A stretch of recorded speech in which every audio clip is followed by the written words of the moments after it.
It's Leake Academy Baseball coming to you, and our special coverage of Rebel Baseball from Boswell Media Sports continues on this Wednesday, April 12. Hope you're doing well today, and we've got the Businessman Special.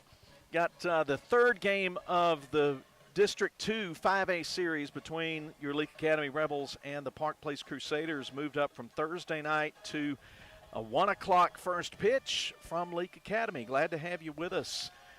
We've got Billy Steen as our studio producer. I'm Philip Palmertree, and back from more, second helping for Gavin White, Leake Academy alum, who joined us in Game 1 on Monday. Gavin, good to have you back. It's good to be back for Game 3, which some people call the rubber match, which Game 2 went our way pretty good. Yeah, let's jump straight into that. Monday's game, 5-0, and Leake just couldn't connect dots and bunch any hits together. Had some opportunities, but oh, what a difference a day makes after the 5-0 loss. And going to Pearl yesterday, run rule game that the Rebels win 15-0. And along the way, we'll tell you about how even some of the players on the Leake batting order who particularly struggled on Monday just had completely different day on Tuesday, and baseball's like that. Yeah, the 15 runs might impress you, but the one thing that impresses me is the 2 hits by Park Place and the limit of base on balls in game 2. So this team, if they limit their base on balls, they're a dangerous team you'd want to play in the playoffs. Yep, well-pitched game in a lot of respects, and certainly anytime you've got a shutout, you're happy. So if you're if you're Leake, you look at Bishop Hardin going 5 innings, gave up just the 2 hits, 3 walks, struck out 1. He just got contact and got people to get themselves out in the game yesterday. But good effort, and now we'll see the rubber game. The Rebels are going to throw Bryce Watkins, and Park Place is going to throw Luke Robinson. And we want to say a special welcome to Park Place fans who hopefully gotten some word. A lot of them tuned in with us on Monday, and they were very complimentary of us. I appreciate that. And League folks are always appreciative, but it's nice when the visitors say you did a good job. So this game was scheduled for tomorrow night. It looks like rain tomorrow night. The game had already been moved back in view of League's prom that's on Friday night, so you couldn't push to Friday. That doesn't work. And this was the opportunity here, and it gives folks, at least some folks, an opportunity to be here and then get to church on Wednesday night. That's kind of important in my world. So we'll be there, and unless we go 12 innings or something. But your Welch Forest Products pregame rolling on, and let's get to the Weber Tax starting lineups for the visitors from Pearl in green tops, gray pants, green caps. Jonas Summers, shortstop, bats first. Luke Robinson, the big bat in the lineup. He's pitching today, hitting around 500 on the year, and he bats second. Parker Bray behind the plate. Batting third, Ben Blaylock, the first baseman at cleanup. In the 5 spot, it's the third baseman, Peyton Bray. Kyler Boyd is in left field today, and he's batting 6th. Bottom 3 in the order, the Singletary, whose name I didn't get, but we'll get it in a minute. And then he's the DH, batting 7th. Eli Wally in center field, batting 8th. And at the 9 spot, right fielder Hunter Elrod. Owen Cooper will be at second base, and he's not in the batting order. So for Park Place, Summers, Robinson, Parker Bray, Blaylock, Peyton Bray, Boyd, Singletary, Wally, Elrod for Park Place. And for the Rebels, Rhett Stovall, sophomore at first base, leading off. Bishop Hardin at shortstop. The senior bats second. Riley Myers, and I may be off on that. I heard it announced differently, but so I'll double check and see if Hardin's batting second or Myers is. Wood Welch in the cleanup spot at third base. Brent Atkinson batting 5th, playing in left field. Bryce Watkins, the pitcher, in the 6th spot. Bottom 3, Mathen Weaver at 7th in right field. Camden Marvel at 2nd. The senior bats 8th, and Charlie Brantley will round it out. He's at DH today, and Eli Thompson will be behind the plate for Leake in white tops, white pants, navy caps. Leake across the front in navy, and we'll step aside and come back and get you set for the Carthage Vet first pitch. When dealing with something as complex as taxes and payroll can be, you can turn to Weaver Tax and Accounting to make things easier. Their professional staff works diligently to make sure your business and personal returns are complete and finished in a timely manner. Weaver Tax and Accounting will also execute your bookkeeping and payroll, bringing you the best in tax services since 1979. Weaver Tax and Accounting, 20 South Street, Sebastopol, and 109 Chadwick Avenue in Walnut Grove.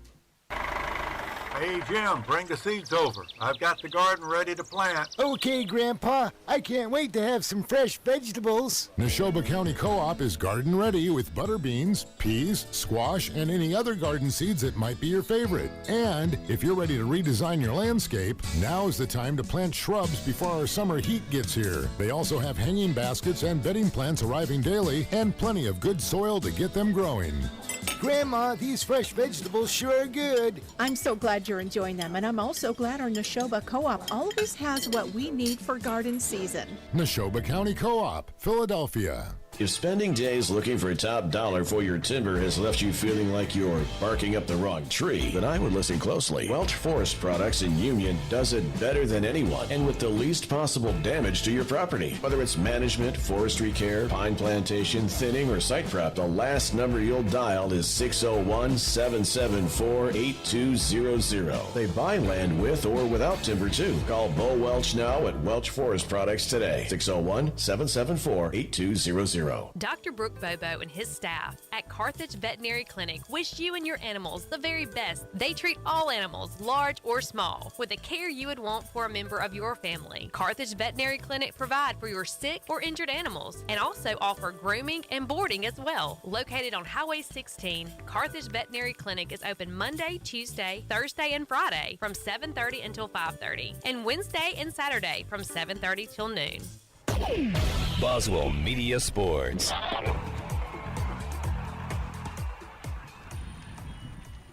Well, we're wrapping up the Welch Forest Products pregame and getting ready for the Carthage Vet Clinic first pitch. Hope you're enjoying our broadcast on Cruisin' 98 and video stream available at the Boswell Media Sports YouTube channel. That stream presented by Central Electric Power Association.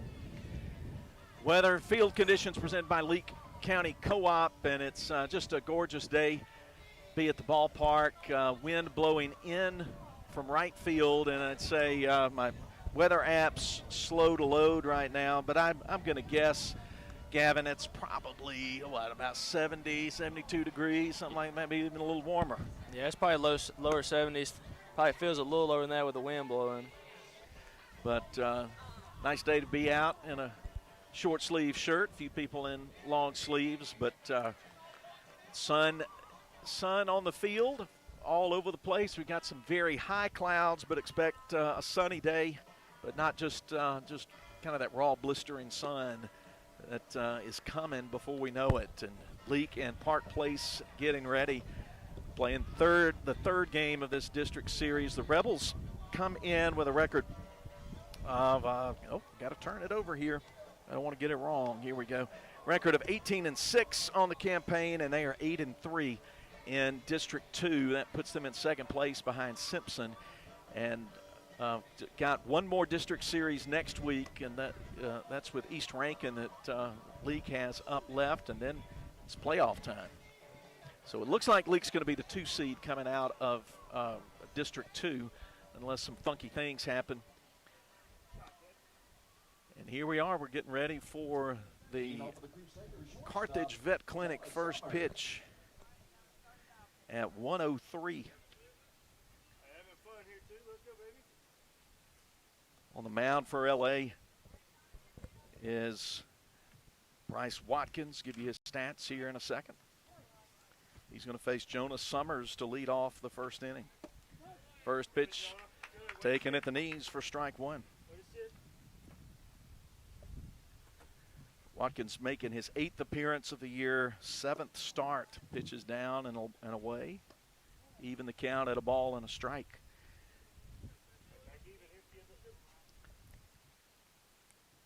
Right-hander fires one. It's hit into the air, center field. Plenty of time for Riley Myers to range to his right and make the catch for the first down. First inning presented by Baptist Medical Leake.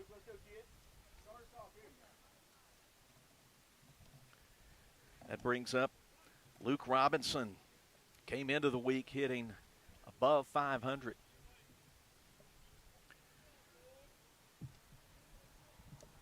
Here, the right-hander waits. Bryce Watkins fires a ball that's up and away, ball one. But back to Watkins for a minute. 32 hits. He's given up 27 runs, 20 of them earned. He's walked 19, struck out 31, hit 9 as Robinson hits one to center field. Riley Myers going back, won't get it. A one hop to the fence in the deepest part of the ballpark, and sliding in ahead of a throw cut off by Marble is Robinson with a double on the first pitch he saw from Watkins. Yeah, that's two fastballs that have been hit pretty well. You can tell they're sitting fastball early, and right there, Robinson made you pay.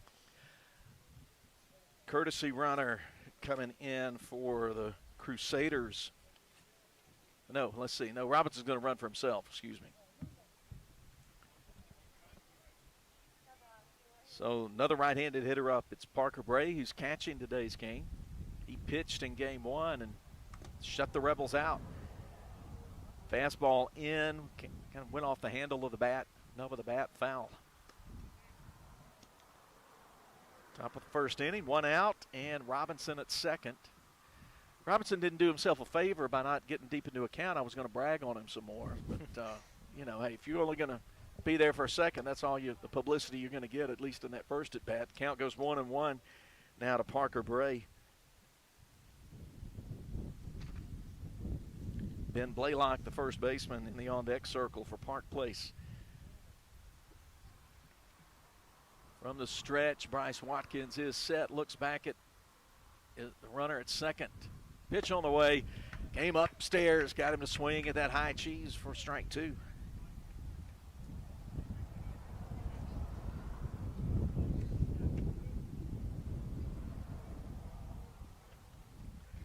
One ball, two strikes. Watkins ahead in the count. Gets the sign from Thompson. He's ready. Robinson dancing pretty far off the bag and in on the hands, but he strikes it foul down the left field line about 3 feet past the paint. Thought that might be trouble down in the corner. That certainly would have scored Robinson if it had been about 3 feet pulled to the right. Yeah, that's one as a hitter that frustrates you. Just going fair, and at the very last second goes foul. Now Bryce is in a 1-2 count with about anything he can throw in his arsenal.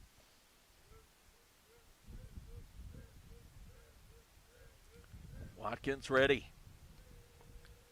Here's the 1-2. He throws back. They've got Robinson hung up between second and third to Welch. He's just going to chase him down, fake the throw back to the bag at second a couple of times, and Welch made the play an experienced ball player is going to make there, and they eliminate Robinson on the pickoff. Yeah, Robinson was dancing at second, going in and out with Bryce, and Bryce got the perfect bat pick to get him out at second, which is a huge second out with a 1-2 count in that bat. Robinson retired 1 to 4 to 5 on the pickoff. Count still 1-2. Now bases empty with 2 outs. That certainly changes the look of the situation here. Bray awaits, takes a fastball up about eye level. 2-2. Wind is blowing in from right field, and we're trying to manage it as best we can, keep it out of the mics, but it's kind of a little bit impossible. And there's a pitch that gets him on the inside, called strike 3. That's an Ozark Ag strikeout to end the inning. No runs, 1 hit, no errors, bases left empty, and no score from Park Place in the top of the first. Rebels coming to bat. We'll be back in 60 seconds as Leake Academy Baseball continues on Cruising 98. Branning Law Firm is ready to work for you. Attorney Jennifer Branning specializes in residential and commercial real estate closings, timber transactions, and business law. Jennifer and her friendly staff will assist you with your business and real estate. Please call 601-656-6152 or visit them in downtown Philadelphia across from the library. Open Monday through Thursday, 8:30 to 5, and Friday, 8:30 to 12. Branning Law Firm. 235 West Beacon Street, Philadelphia. Take it from me, you're going to want to shop around and experience everything that Ozark Ag has to offer. I mean, after all, their language is poultry. So that means they're going to carry all the hardware, materials, and power tools you'll need when it's time to get to work. Plus, they also carry hunting and fishing supplies when it's time to kick back. Take it from me, I guarantee you're going to love Ozark Ag. Ozark Ag, located right where Joyner Building Supply used to be on Highway 16 in Carthage. Boswell Media Sports. Leake coming to bat in the home half of the first on a sunny Wednesday afternoon in Madden on the 488 Philip Palmer Tree, and Gavin White joining you. And right-hander Luke Robinson is loosening up, getting a few final warm-up pitches in. Here's the book on Robinson. He's making appearance number 7 on the season. He's thrown just shy of 20 innings, has given up 19 hits, just 6 runs, all earned, walked 9, struck out 15 in 19-plus innings. That's a nice-looking 2.14 ERA, and opponents hit 275 off of him. So that says some things to me, Gavin. That says here's a young man who pitches to contact and doesn't do a lot to hurt himself. Yeah, he's definitely going to fill up the strike zone and make his defense work. But if you're Leake here, you just want to be patient, wait on your pitch, and put it in play.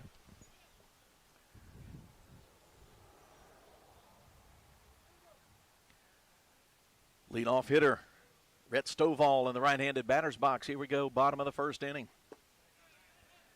Pitch misses low, ball 1 to Stovall. It'll be Stovall, then Bishop Harden, then Riley Myers. Well, we'll double-check that. Yeah, it is going to be Harden. I did have it written correctly. Ball popped up out of play toward the highway. Counts 1-1.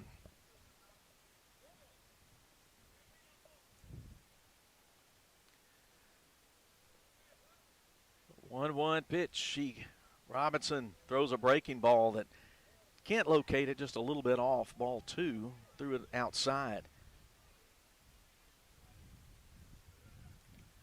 Robinson from the windup, the 2-1. Bouncing ball, chopped over to Summers at short, and he fires to Blaylock at first to retire Stovall for out number 1 in the first inning, presented by Baptist Medical Leake. Brings up senior Bishop Harden.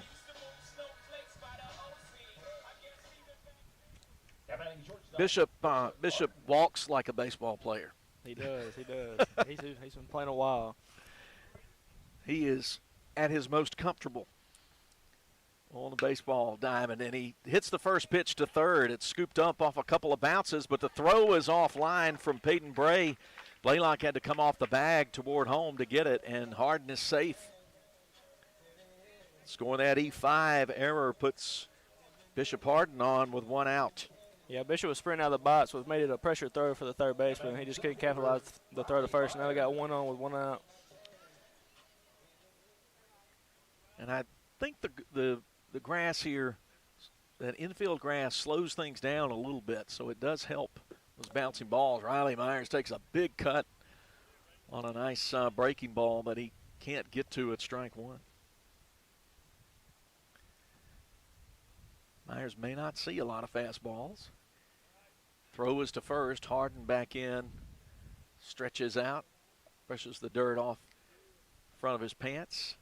0-1 to Riley Myers, leading the team in batting average. Home runs driven in. Pitch down and away. 1-1. Myers has hit 8 out of the ballpark, driven in 31. Second on the team in doubles with 5. Second on the team in runs scored. The man at first is the leader in runs scored with 31. There's another breaking ball that didn't miss by much up at the top. Ball 2, 2-1.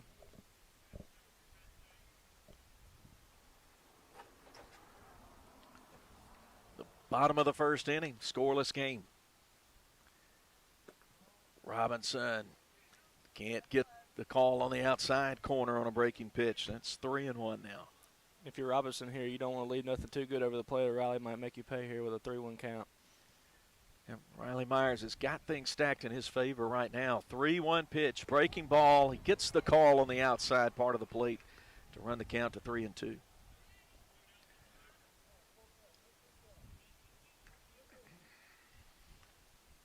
Three balls, 2 strikes. Harden takes his lead at first from the stretch. Robinson brings it to the plate, and he popped him up.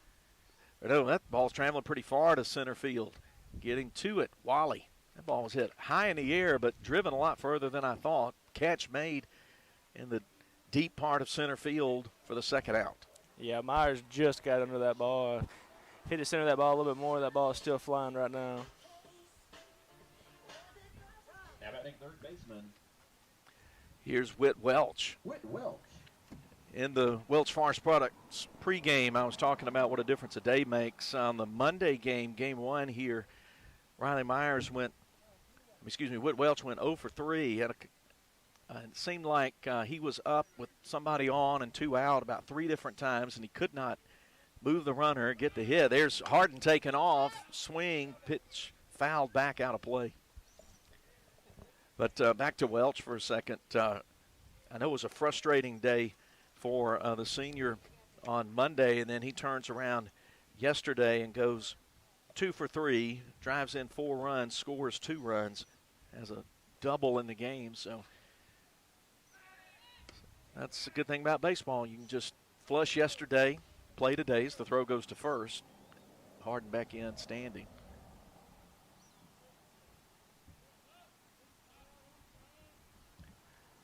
Robinson from the stretch, right versus right, the matchup. Pitch did miss by much. Down toward the bottom of the zone, 1-1. Looks like a little more of a hitter zone early. Throws to first. Left foot back on the bag. Harden wears the red oven mitt on his left hand to protect that sliding in. Head first, 1-1 pitch. Breaking ball taken for a strike. Welch behind in the count now, 1-2. Yeah, Robinson definitely has that outside curveball working for him early, and if he can stay there, it's going to be hard for the hitters to hit it. Here's the pitch. Breaking pitch, he decided at the last second to swing at it. Spoiled it foul right side over the dugout.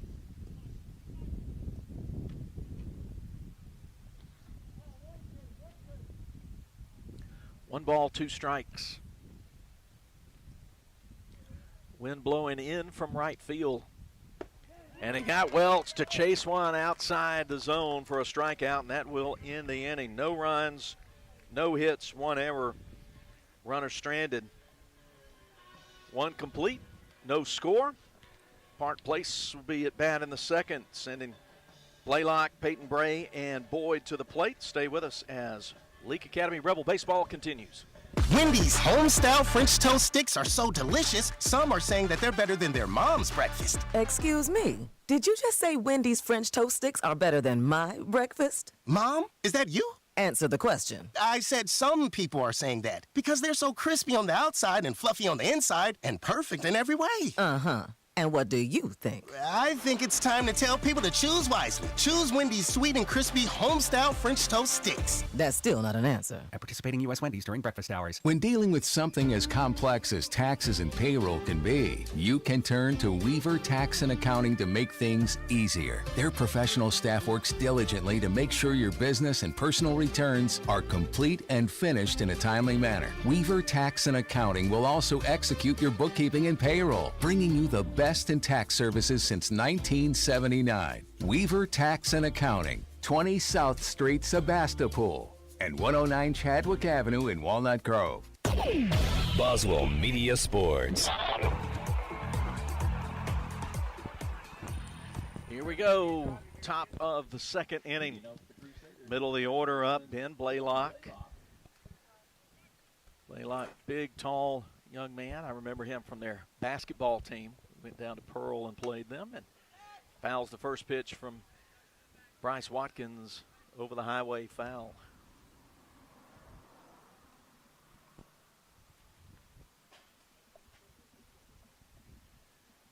Kick and delivery. Gets a called strike on the inner half. Took a little something off that one. Good pitch. Bryce Watkins ahead 0-2. Wind in the pitch. Good pitch. Didn't miss, but maybe a ball's width off the plate. One ball, 2 strikes. Yeah, that's about as good as the 0-2 pitches you can get right there. Comes in, and he hits it sharply to Welch at third. Makes the play. Throws across the diamond to complete it for out number 1. Second inning presented by Philadelphia Gun and Pawn. It brings up Peyton Bray with 1 out in the second. No score. Crusaders won 5-0 here on Monday evening. Gavin and I were here with you for that one, and then we were not with you yesterday in Pearl, and the Rebels turned the tables, won 15-0. Pitch catches the outside corner, called strike to start off the at-bat to Bray. Kyler Boyd will hit next. That one hit foul on the edge of the 4-8-8. 0-2 the count. Bryce Watkins working quickly. Ball hit to right field. That's going to be trouble. It drops in fair territory, rolls into foul, but over to get it quickly is Weaver, and that holds Peyton Bray to a single. Second base hit for Park Place. Yeah, that ball's on the outside corner. He just took it where it came and poked it in the right field for a 1-out single. Kyler Boyd playing it in left field. Right-handed hitter swings at a pitch that was down in the zone, chopped it straight down, maybe off his foot for strike 1.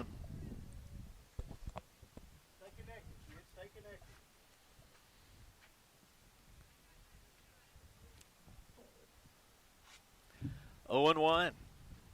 Runner at first takes a lead. Pitch up and away for a ball. 1 ball, 1 strike.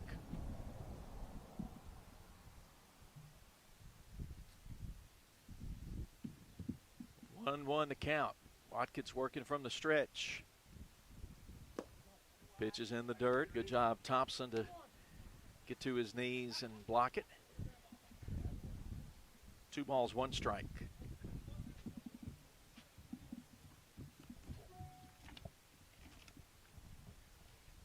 Watkins set. Here's the pitch. Breaking ball, leaves it a little bit outside.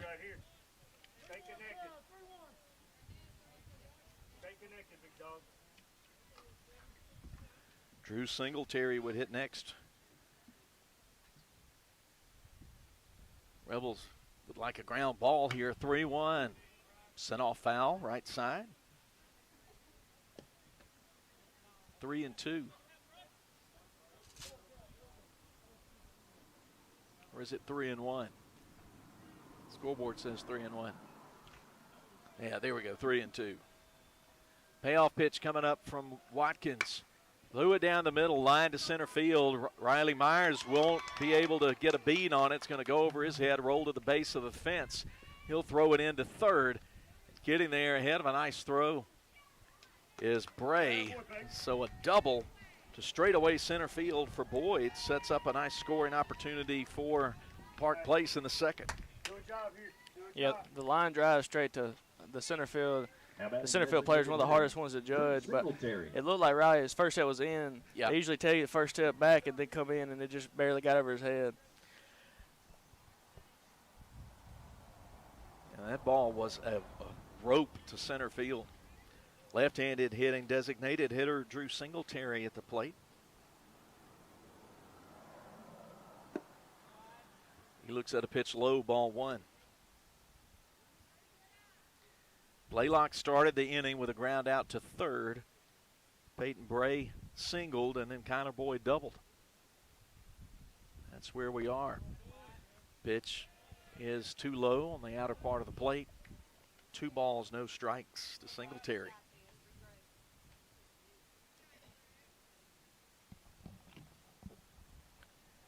Watkins set. 2-0 pitch on the way. Gets the called strike. Hits the outside corner. Nice pitch.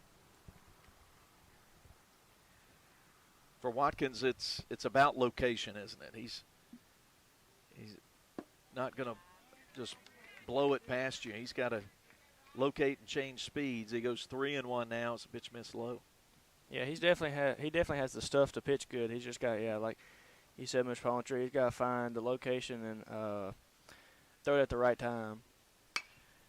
Fastball that is sent left side out of play. So now it's full, 3 balls, 2 strikes. Second consecutive hitter to go full on Bryce Watkins.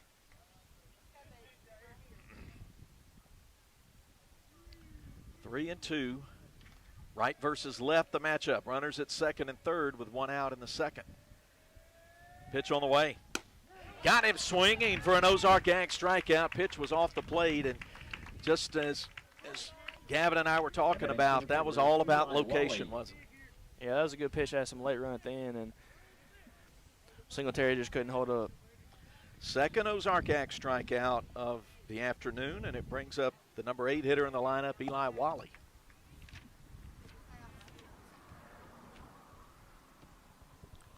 Wally went 0 for 2 in yesterday's game. Had a hit. Drove in a couple of runs in the Monday game, and he looks at strike 1, called at the knees.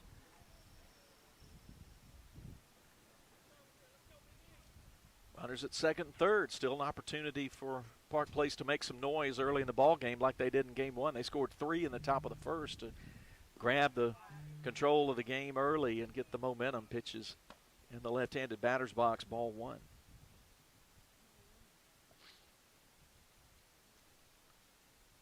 So Watkins trying to work out of some trouble.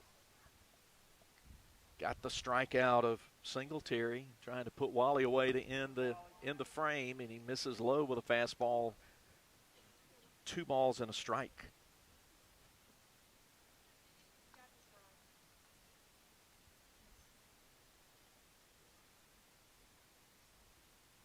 Here's the 2-1, and he slaps it the other way past Marble into right field. 1 run is in. They'll hold Boyd at third, but a little slap single to right for Wally drives in a run and makes it 1-0 Park Place. Yeah, like earlier, Wally, he just took that ball where it came from and poked it in the right field, and 1-0 top of the second, still man on third with 2 outs.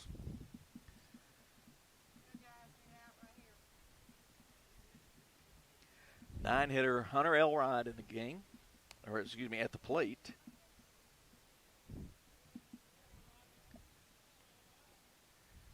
Boyd at third. Swinging strike. That was the fastball there that was elevated.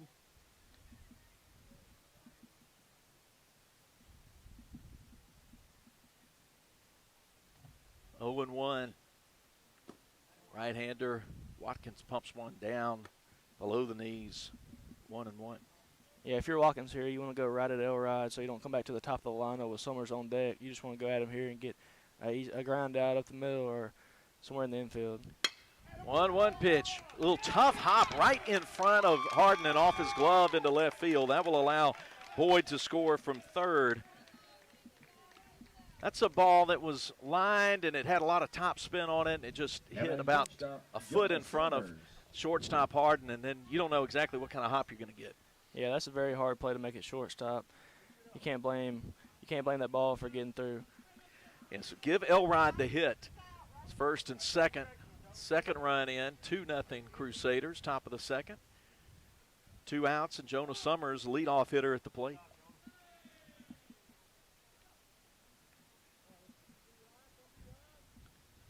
Wally's at second. Elrod at first. Summers started off the game by flying out to center field. Watkins pitch hit to center, but should be an easy play for Myers. He gets it in his glove, and that's out number 3. But 2 runs score on 4 base hits, and there were no errors, 2 runners stranded. Middle of the second. Park Place strikes first and scores 2. We'll be back with the bottom of the second after we take this break from Boswell Media Sports. Before you begin those do-it-yourself projects outside your home or business, be sure you know where your underground utilities are located. Always call before you dig. One easy phone call to 811 can protect you from injury and expense. Plus, it's the law in Mississippi. Make the call and avoid serious or fatal injury. For more electrical safety tips, contact Central Electric Power Association, serving you since 1937, an equal opportunity provider and employer. Immunizations protect kids and teens from preventable diseases like measles, meningitis, polio, whooping cough, flu, and other dangerous illnesses. It's important not to skip or delay shots. Anya Jones, certified pediatric nurse practitioner and Baptist Leake Primary Care Clinic, offer these and a complete list of pediatric care for infants, children, and young adults. Baptist Leake, making your health care our #1 priority. Boswell Media Sports. Rebels coming to bat in the second after giving up 2 in the top of the frame. I'll give you a little bit of our discussion. REM playing on the mic here at the ball field, and that's Coach Pickens honoring a special request today. If you're an REM fan, today's a day that makes you feel old because their first full-length album, Murmur, was released today in 1983, 40 years ago. I can't believe I'm that old. I was in ninth grade. I don't think I discovered them till the next year, but that's for the music part of our program. Let's get back to baseball here and bring up the 4, 5, 6, and 7 hitters for Leake. Rhett Atkinson, left-handed hitter, leads things off against Luke Robinson. Luke does a little landscaping around the rubber. Now he's ready. Gets his foot set from the windup. Breaking ball that's up around shoulder height, ball 1. Yeah, I think that's the first high fastball we've seen anybody lay off this whole series. And then that one is hit hard toward the corner. It's going to stay fair. It's going to bounce to the base of the wall. Picking it up right in front of the foul pole is the right fielder, Elrod. Stand-up double for Rhett Atkinson to open up the second. That gets a little noise from the Leake crowd. As we start the second, presented by Philadelphia Gun and Pawn. Bryce Watkins will try to help out his pitching cause now. Nobody out, runner at second. Wind blowing in from right field. Wind's blowing from the south. That might have scraped the fence. Breaking pitch. Watkins was showing bunt, pulls it back, ball 1.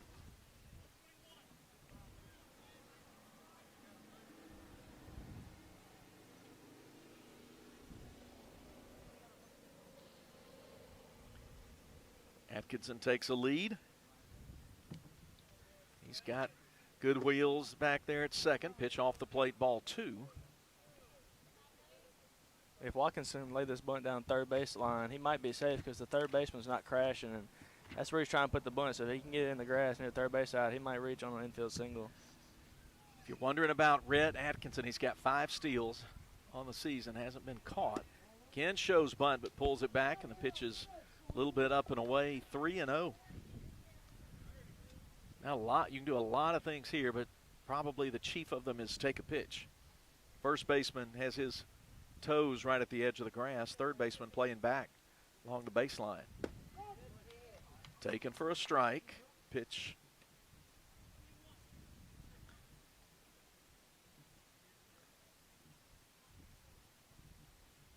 Three balls, 1 strike. Runner at second. Bottom of the second. 2-0 game. Park Place leading. Here's the pitch. And he bunts it but pops it in the air. Caught toward home on the grass by the pitcher, Robinson. And that one didn't go the way that one was drawn up. That's out number 1. Anthony Weaver comes to the plate. He hits from the left side against right-hander Luke Robinson. Yeah, that'll frustrate you as a coach because you had him in a 3-0 count. You had him right where you want him, and he pops up, and you can't advance the runner to third, being down 2 and cutting the lead in half.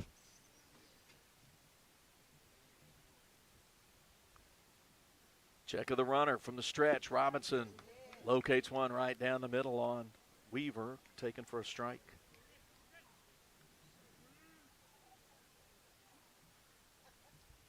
So far, 2 runs on 5 hits for the Crusaders. Rebels have put 1 base hit up on the board, pitch down in the right-handed batter's box, 1-1. Harden reached in the first on an error on the third baseman, and Atkinson led off this inning with a double to the right field corner. 1-1 to count. Robinson checks Atkinson at second. Once, twice, now pitches. That one missed a little bit low. Parker Bray tried to drag it up a couple inches, as catchers are trained to do. Home plate umpire says nope. That's a ball. 2-1 to Weaver. The pitch. Taken inside half for strike 2. Camden Marble swinging the bright orange bat in the on-deck circle. Pivotal count here, 2-2. Robinson sends it in, and it's lifted up over the third base dugout, foul.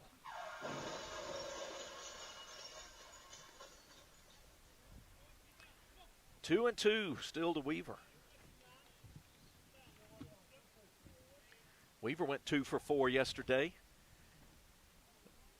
Second game of the series in Pearl.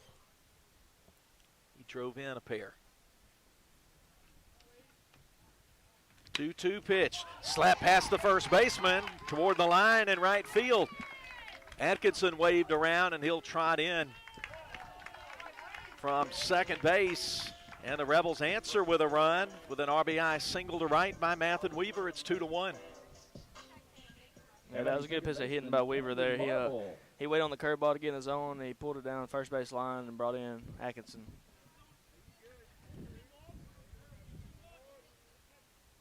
Camden Marble, the hitter. Right versus right. He pops one on the left side of the infield. Summers says he's got it, and he does. Puts it away on the infield dirt, left side.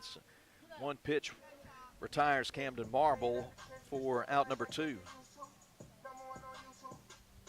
Brings up the 9-hitter, Charlie Brantley. Now batting designated hitter, Charlie Brantley. Charlie was also 2 for 4 yesterday.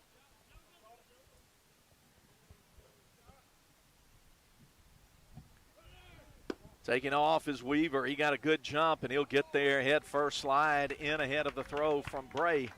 And that's a stolen base.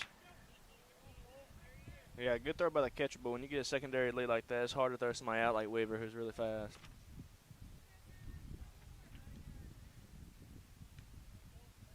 That's Weaver's. Let's see where he is in steals. I was looking at the wrong page. I'll tell you in a second. First, we got a pitch. That came up and hit him on the bill of the batting helmet. So Brantley will get down to first, hit by a pitch. First and second with 2 outs. Rebels down a run.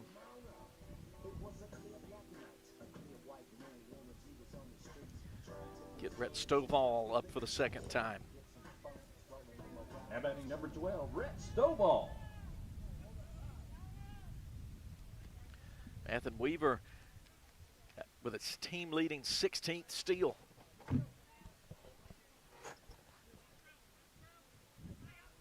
Could have looked at had it on my orange card. I did it the hard way, looked on the chart. All right, first and second, 2 out, bottom of the second inning. Stovall ready, right-hander waits. Pitch in the dirt in front of the catcher, ball 1.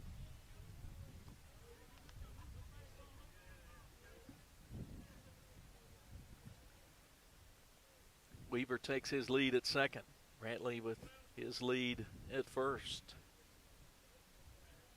Park Place trying to get out of the inning, keep it from getting tied or losing the lead, and pitch taken for a strike. 1-1.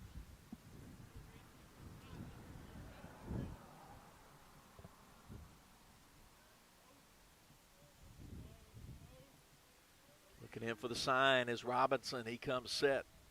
Looks at Weaver. Now the pitch. Breaking ball hit towards short. He goes to his left. Does Summers. And he records the out. Gets Stovall, who was flying down the line, gets him by a step and a half for the third out. But the Rebels answer with a run. 1 run on 2 hits. No errors. And 2 men left on base.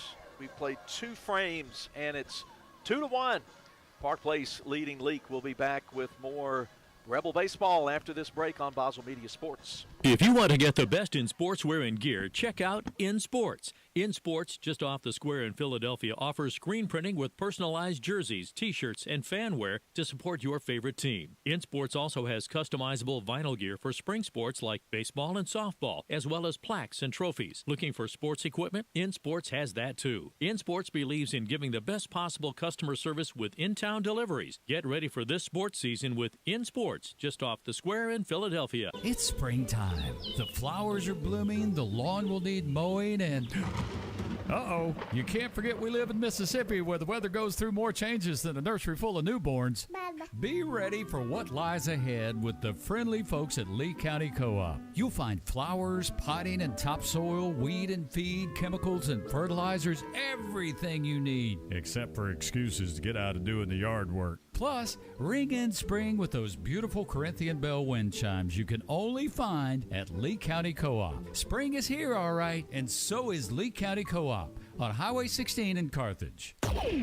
Boswell Media Sports. Alongside Gavin White, I'm Philip Palmertree, Billy Steen in the studio. Hope you're enjoying today's stream, audio and video stream presented by Central Electric Power Association.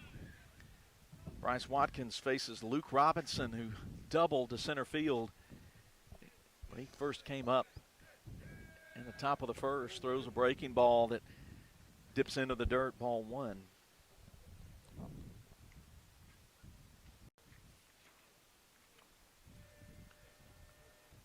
Robinson was 0 for 1 with a walk in that game yesterday. The Rebels won 15-0. Reached on a fielder's choice. Hits that one to right center field. It'll be a long trip for Myers, but he got a nice jump on it and gets to it in the gap to put it away, and that's out number 1. Third inning presented by Moore's Pharmacy.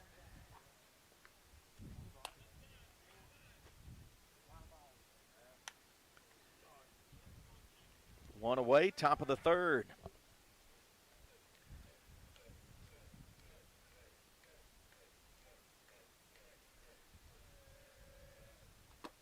Pitches in the dirt to Parker Bray.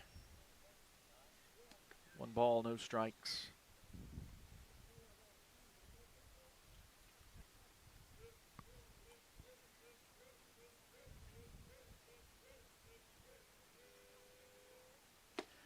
Pitch misses low, ball 2.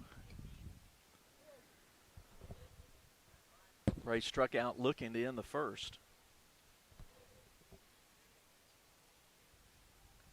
Right-hander Watkins throws a nice pitch, gets it down in the strike, gets it right in the middle of the strike zone. 2-1. Go ahead. Sorry, Gavin. Yeah, Watkins' curveball has been working for him pretty much this entire game. That ball hit sharply off the glove of Stovall into right field. That ball was on Stovall before he could even blink. Sharp line ball, single to right. They know they're going to score at E3.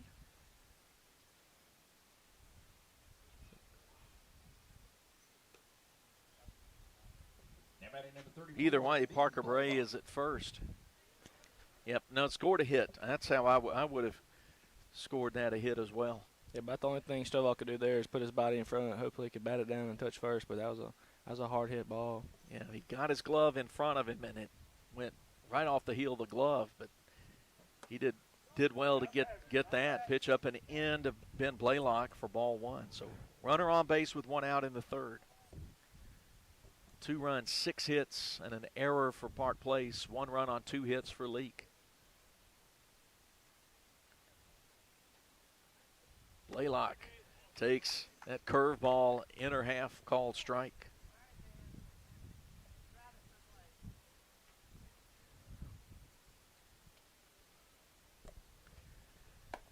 Fastball is up, 2-1.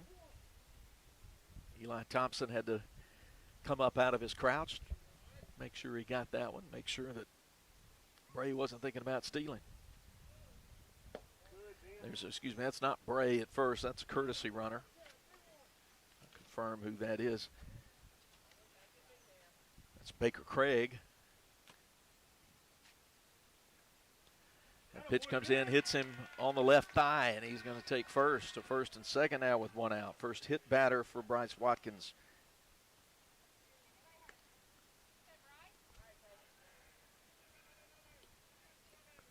Yeah, he tried to get that curveball in the inside corner, but it just didn't curve enough and hit him around the left knee, and he's on first. We got first and second, one out, and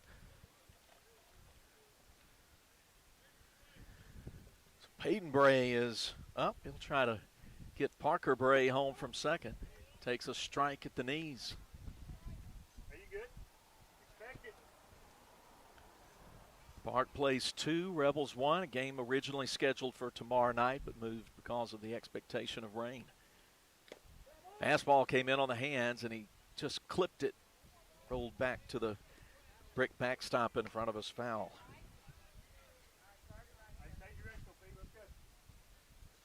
Good hands here.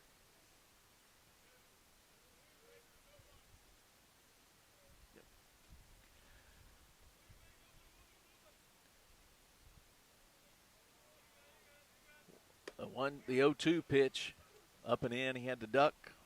1 ball, 2 strikes.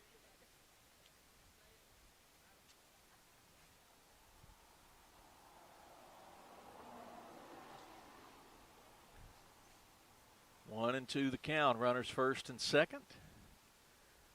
Here in the sunshine. Here's the 1-2 pitch, and that's lined into left field. Going to get down in front of Atkinson. He slides, and it bounces over him. Myers will have to pick it up. And 1 run in as Craig scores. And that's a 3-1 game now. Park Place gets a 1 out hit. And that's a hit. That scored a hit. So give Peyton Bray the RBI as Parker Bray comes around to score. Yeah, that's good effort in left field by Atkinson, but as a coach, you probably want him to just stay up in the air and let it come in front of him and maybe hold the runner at third. And a swing and a miss. Big cut from Kyler Boyd, strike 1.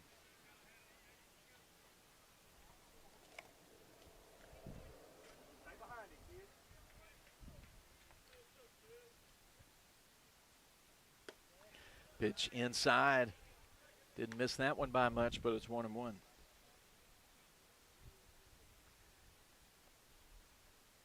Bray singled and scored when he was at bat the first time. Pitch outside, ball 2. 3-1 our score. Runners second and third.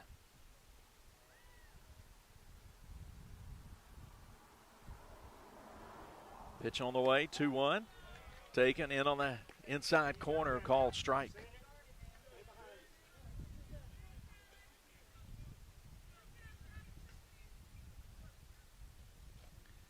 Right versus right, the matchup.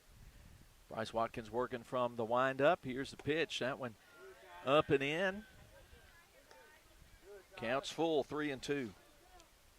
Boyd went full count in his last at bat before getting on with a single. He singled over to left, if I remember correctly. 3-2 pitch. Chopped. Third baseman going to the ground to get it is Welch. He gets up on his feet but won't be able to make the throw. Blaylock scores from third, and it's 4-1 on an infield single. Yeah, Witt made the smart play out there, just keep it in his pocket because the runner was probably safe there, and if he throws over his head, that's probably scoring another one. So he did about all he could there, just a weak infield hit to third base and first and second, 1 out, and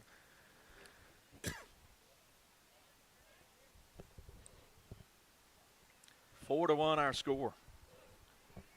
Drew Singletary, the hitter, with runners at first and second, still just 1 out. Pitch misses, but not by much, below the knees.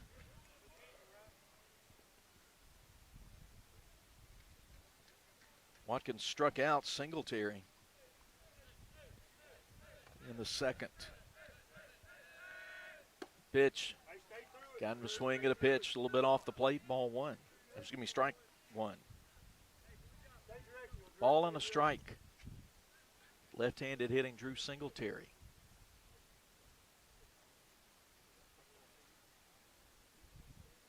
Watkins comes set at the belt. Checks the runner. Pitch to the plate, gets him to swing at one that was low, and he gets ahead 1-2. Very important to getting out here. Yeah. So, go ahead. Yeah, you're in a pitcher's count here. You don't want to load the bases with another hot hitter coming up. You want to go at him here and hopefully get a ground out, roll it too. That one bounced about a foot in front of the plate. Thompson makes sure it doesn't get away from him. It's 2-2 now.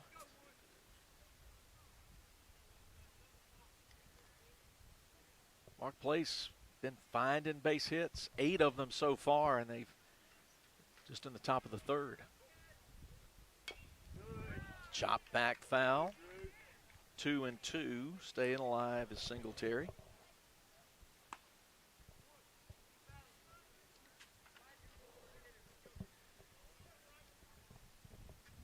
Singletary is looking for his first base hit of the season. He's only been up a handful of times. Plate appearances. Hit right back to Watkins, but then it goes off his glove toward third, and Welch will pick it up, but not in time to make a throw, and everybody's safe. The bases are loaded. That was sharply hit back to the mound right at the top, and just a tough bounce. Time is called. Coach Stovall wants to come out and talk to Bryce Watkins.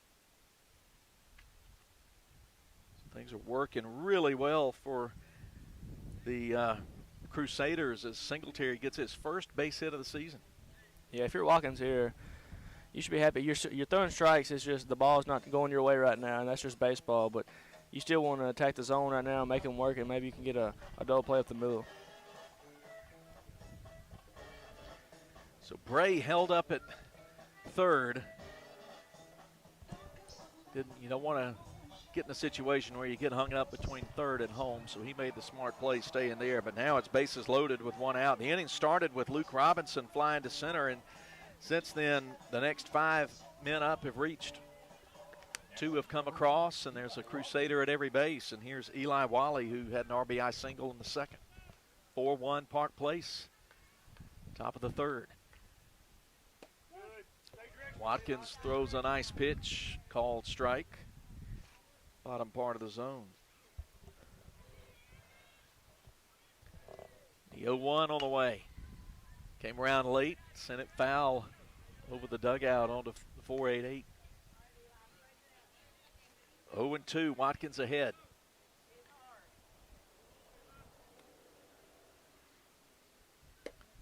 Threw a fastball a little bit outside. Wally wouldn't chase it. Ball one.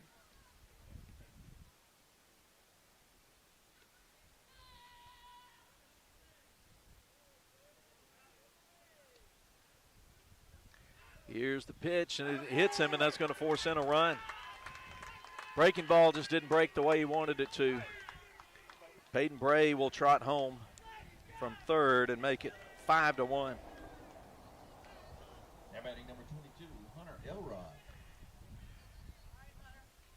Hunter Elrod at the plate. He singled last inning. Yeah, if you're Park Place, you just want to keep adding on. If you're Leake here, you want to try to get some on the ground, roll it up the middle, and get out of this inning. 3 across in the inning. 5 runs on 9 hits. Bases loaded. Count now 1-1 to Elrod. Right-hander Bryce Watkins kicks and delivers. Ball in the plate, squirts away from Thompson, but it's a short trip to the backstop, so base runners stay put. There is some action Leake's got going on in the bullpen. Leake's got Reese Atkinson loosening up over there.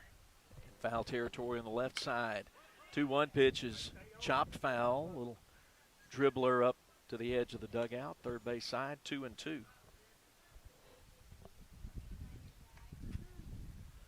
Elrod digs back in. Right-hander versus right-hander. Watkins over the top of the glove, gets the Ozark Ag strikeout with a swing and a miss.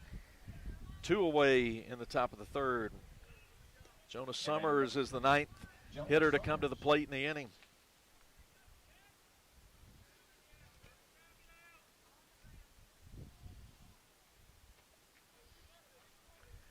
Two hit batters, 4 base hits. That one hit towards second. Marble over to get it to his left, and he will record the out at first. Summers retired again on 1 pitch, but 9 to the plate for Park Place. And they put 3 across. 3 runs on 4 hits, no errors, and bases left full. Middle of the third, Park Place 5, Leake 1. Back after this break with the bottom of the 5th as Leake Academy baseball continues. What is the value of an independent insurance agent? We don't work for any one insurance company. Instead, we work for our clients. We sell insurance from multiple companies, and that means at South Group Cox Agency, you always have an expert on your side who can find you the best policy and rates for you and your family.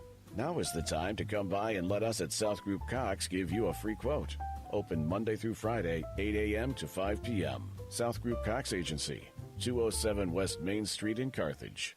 Moore's Pharmacy always looks forward to seeing their customers, and they provide 4 locations for you: Carthage, Walnut Grove, Sebastopol, and Lena. They also provide services to make your life easier, such as the flavored medicine machine for your children, Pack My Meds, hormone replacement therapy, and compounding. They also take most insurances. Moore's Pharmacy, Carthage, Walnut Grove, Sebastopol, and Lena. Always the shortest wait time, fastest service, and lowest prices because they will price match for you. Follow them on Facebook, Moore's Pharmacy, your family hometown pharmacy.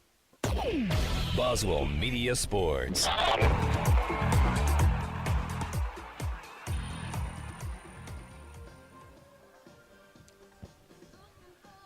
Leake looking for some hot stuff in the bottom of the third inning. They find themselves down 4 runs. Bishop Harden, Riley Myers, Whit Welch, 2, 3, and 4 coming up for the Rebels in home white.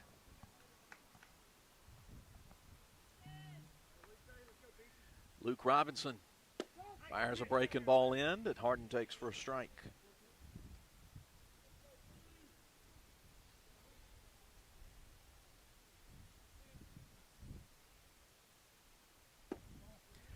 Pitch misses low, ball 1, 1 ball, 1 strike.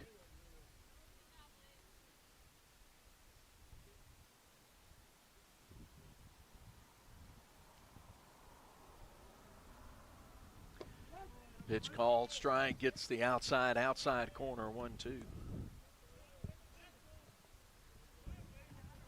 Yeah, if you're Bishop here, you just want to find a way on and get the bat going to the next person. Breaking ball gets down in the dirt right behind home plate, evens the count, 2-2.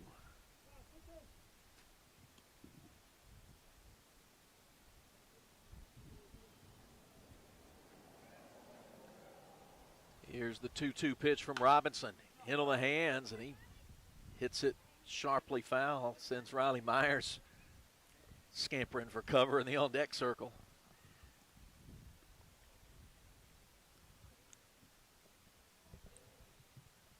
He grins at Bishop. Back ready, 2-2 pitch.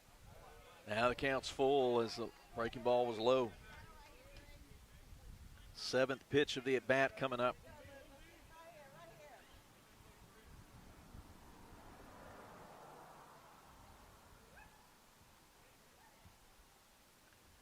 Pitch misses low, and he walked him. Good at bat for Harden to get on base.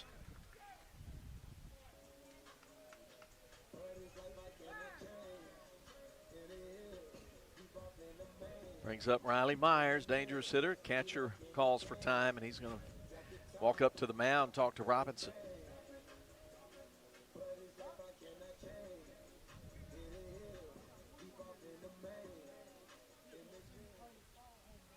Now batting number 10, Riley Myers.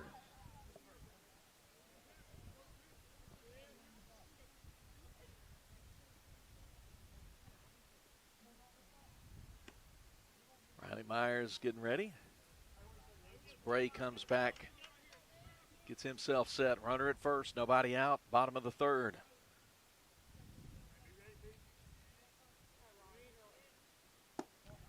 Pitch is down and away.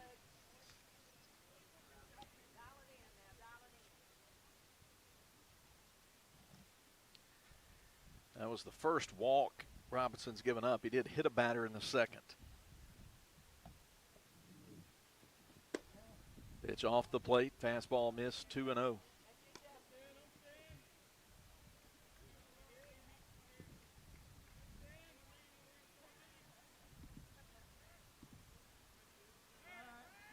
Throws to first, back in on all fours is Harden.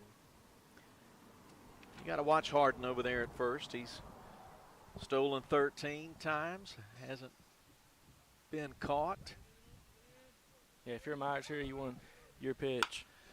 Fastball, hard hit into the hole left side for a single. Harden stops at second.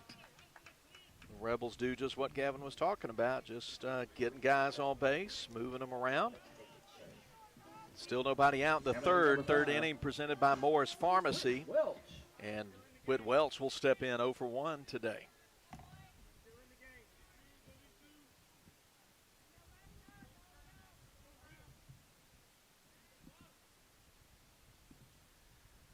Welch, the right-hander, ready. Robinson, the right-hander, ready from the stretch. Pitch, he bunts it nicely up the first base side. There's nobody covering first, and the throw sails into foul territory. Right side, Harden comes in to score. Myers makes the turn, looks as the throw comes in. And the Rebels get another run and make it 5-2. I tell you, it was a beautiful bunt. That high grass slowed it down. Just about 3-4 feet beyond the dirt around home plate. Time's called for a mound conference. Yeah, Welch put that one in no man's land, and the second baseman was too far covered shadow to the second base bag, and he couldn't get there in time. And as a pitcher, you trust your second baseman to be at the bag, and he wasn't there, so the ball got in the right field, and it could have scored too, but you don't want your first out to be at home plate, so you waited at third, and you got second and third with no outs, and Atkinson coming up to hit. So I think you've got to score that a hit and an error, yeah, and the scoreboard agrees with me. The error allowed the run to score, so I think you have to deny Welch the RBI there, but because he would have been safe.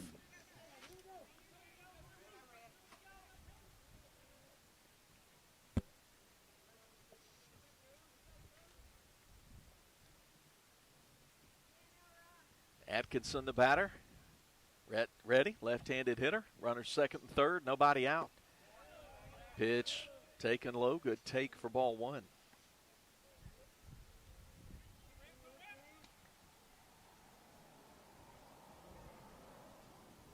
Couple of hits and an error, and a hit and a walk in this inning have caused trouble for Park Place. Robinson kicks, fires it in, a little too far in.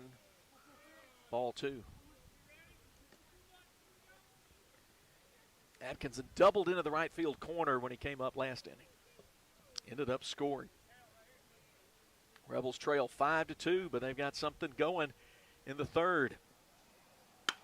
Robinson's pitch hit high in the air, right field. Chasing its Elrod, and that one, get out of here. Home run for Reese Atkinson, and guess what? With one swing of Atkinson's bat, we've got a tie ball game. Home run to right field for Rhett. Yeah, you could tell less about Atkinson was on it that time. He hit it just right and carried it out to right center field for a 3-run home run. He got every bit of that one. Just to the right of the light pole in right field. 5-5 the score. And batting number 17, Bryce Watkins. Base is empty. Still nobody out. Bryce Watkins at the plate. He popped up on a bunt attempt his last time at the plate. Takes a breaking ball, located in the middle for strike one.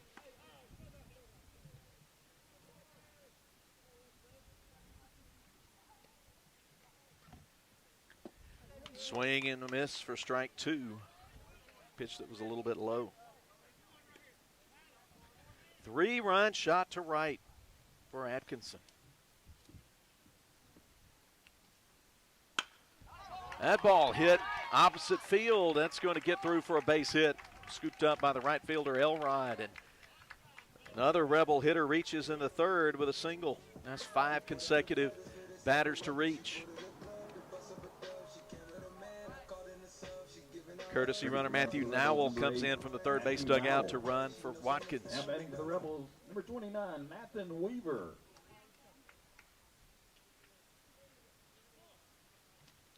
The hitter's Nathan Weaver. Runner at first, nobody out. Been a 4-run inning so far and still nobody out. Pitch down and in, squirts away from the catcher, first base side, and up to second goes Nowell. All right, question for you, opinion question. Do you score that? Is that a wild pitch or a pass ball?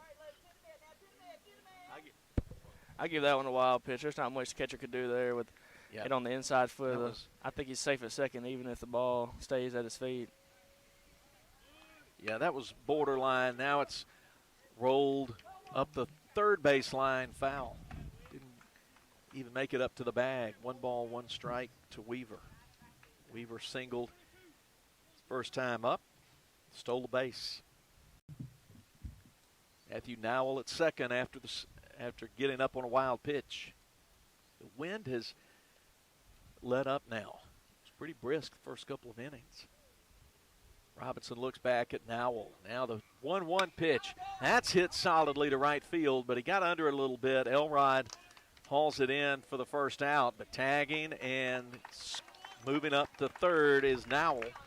So good job by Weaver to move a runner from second to third. Yeah, fly ball to right, same thing as bunting over to third. It does its job. Now you got 1 out, man on third, and all you need is something on the infield or something up the middle, and you got a 1-run lead. Camden Marble. Camden Marble at the plate. Marble's 0 for 1. Comes around late, sends it into the net right side. Foul for strike 1.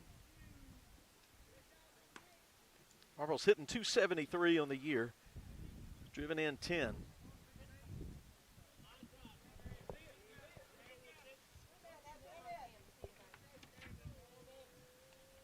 Robinson set the 0-1 pitch. Breaking ball that had a nice curve to it and gets a called strike toward the hands. Marble behind 0-2. Pitch on the way. In the left-handed batter's box, Bray blocks it. 1-2.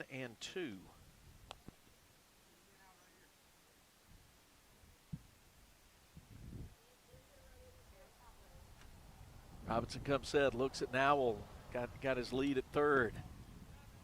Pitch off the plate.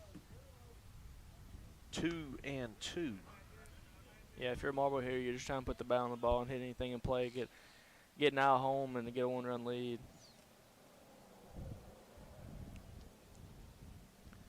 Pitch on the way. Big curve that stays up, 3-2. Good job by Marble to get from 0-2 to 3-2. That was the old 12-6. Yeah, and a big curve.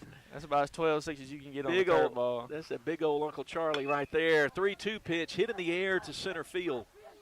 Wally doesn't have to move much, comes up a little bit, makes the catch. Nowell tags, throw coming through off the mound, sliding in head first with run number 6 to give Leake the lead as Nowell sacrifice fly for Marble makes it 6-5 Rebels.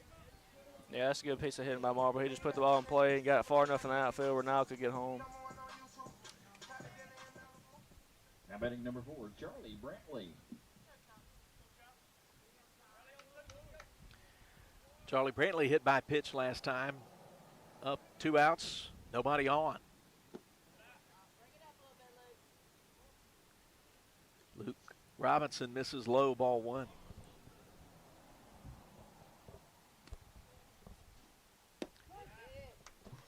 That one somehow apparently a strike.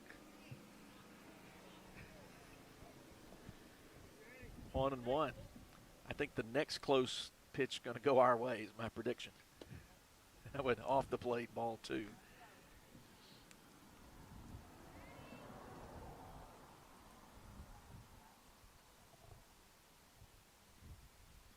Robinson from the windup.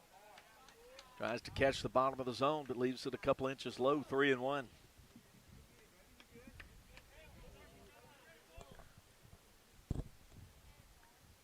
Brantley waits, 3-1 pitch. Reaches out, and he's going to poke it into shallow center field. Bloop single keeps the inning going. Will bring up the 9th hitter in the inning for Leake.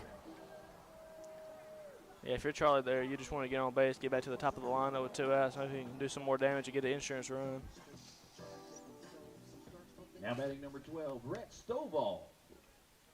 Rhett Stovall has twice grounded to short. Brantley with a lead at first. Robinson from the stretch throws it over there, and the ball gets away momentarily from Blaylock. It rolls in front of his dugout, but that, again, not a lot of space there, so that's not an opportunity to take off, especially when Brantley's diving back in on his belly.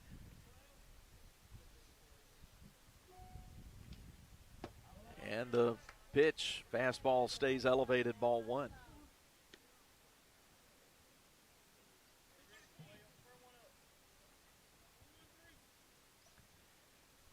Four singles, a home run, a walk, and an error. Runner taken off.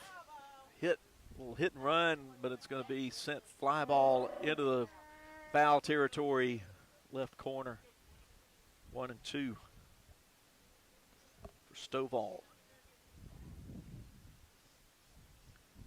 Stovall is 3rd on the team in average, 375, getting on base at 539. So selective, takes pitch up, 2 balls and a strike. 2-1. I think I said 1-2 is 2-1. That one misses outside. Ball 3.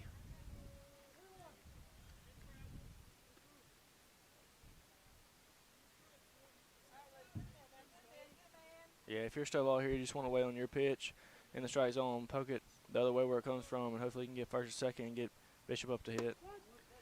Gets the called strike. High strike 2.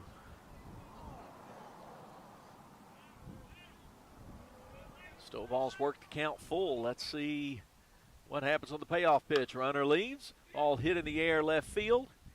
Boyd tracking it, and that's out number 3. 9 come to the plate for the Rebels in the 3rd, just like they did for the Crusaders. And Leake scores 5 times on 4 hits. There was an error and 1 stranded. 3 complete in the book. We've got a 6-5 Leake lead as we go to the top of the 4th. Stay with us. More Leake Academy baseball coming at you. If you're looking for a trusted veterinarian, check out Central Mississippi Animal Clinic, a full-service animal hospital that provides emergency services as well as routine medical, surgical, dental, and grooming. Central Mississippi Animal Clinic will give your pets the care they deserve. Central Mississippi Animal Clinic, 900 Highway 35 South Carthage, 601-267-4573, or on the web at cmacvets.com. If spending days looking for top dollar for your timber has left you feeling like you're barking up the wrong tree, then I would listen closely. Welch Forest Products in Union does it better than anyone and with the least possible damage to your property. Whether it's management, forestry care, pine plantation, thinning, or site prep, the last number you'll dial is 601-774-8200. They buy land with or without timber too. Call Bo Welch now at Welch Forest Products today. 601-774-8200. Boswell Media Sports.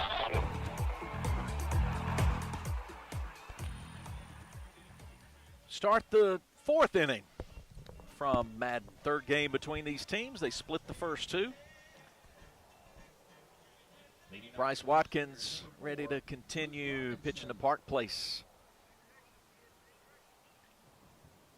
He's got Luke Robinson, the big stick in the lineup, lead things off. 5 runs, 9 hits, 2 errors for Park Place.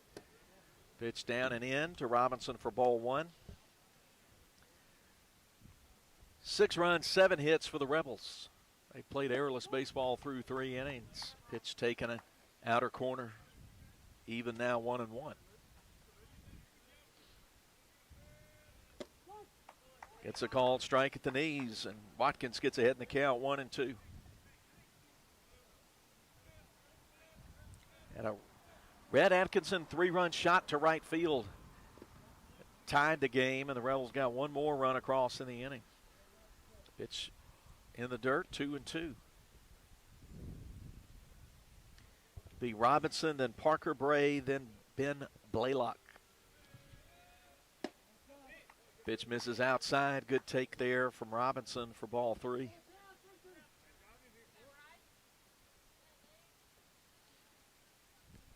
The 3-2 pitch. Here it is.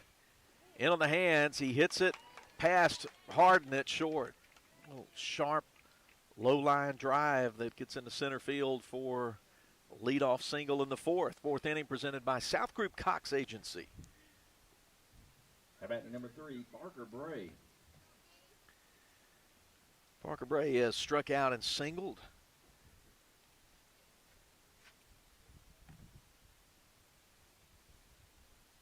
Runner at first, nobody out. 6-5 game, Rebels up a run. Fly ball left field. Atkinson comes in about 3-4 steps and puts up the glove. Catches it, and they're out number 1. Ben Blaylock. 1 pitch gets Parker Bray out. Ben Blaylock at the plate, officially 0 for 1. Got hit by a pitch last time up. That's a high fastball that he just clips, sends it straight back. Glad it didn't come into that one hole on the net that's sort of in front of Gavin White. Yeah, if the ball comes to there, it's not going to be fun. That pitch gets away from Thompson, and that's going to be a passed ball that's going to allow Robinson to take second. Pitch was inside fastball, and he just didn't get the glove out there in time to get it. 1-1.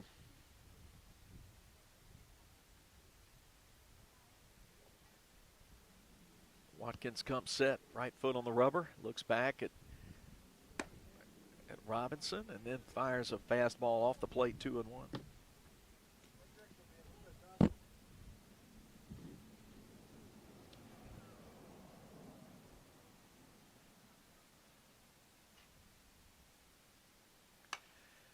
he fouls that one off, evens the count, 2-2.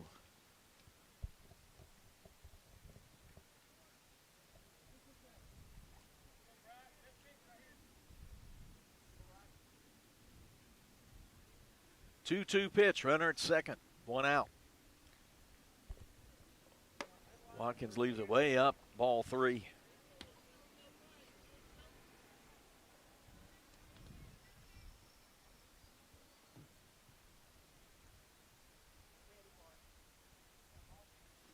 Three and 2. Watkins at the belt. Pitch to the plate.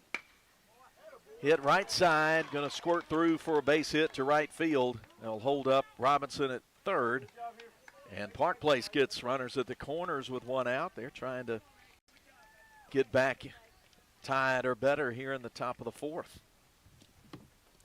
Just a good kind of a defensive swing there, and he sent a little low worm burner into right field.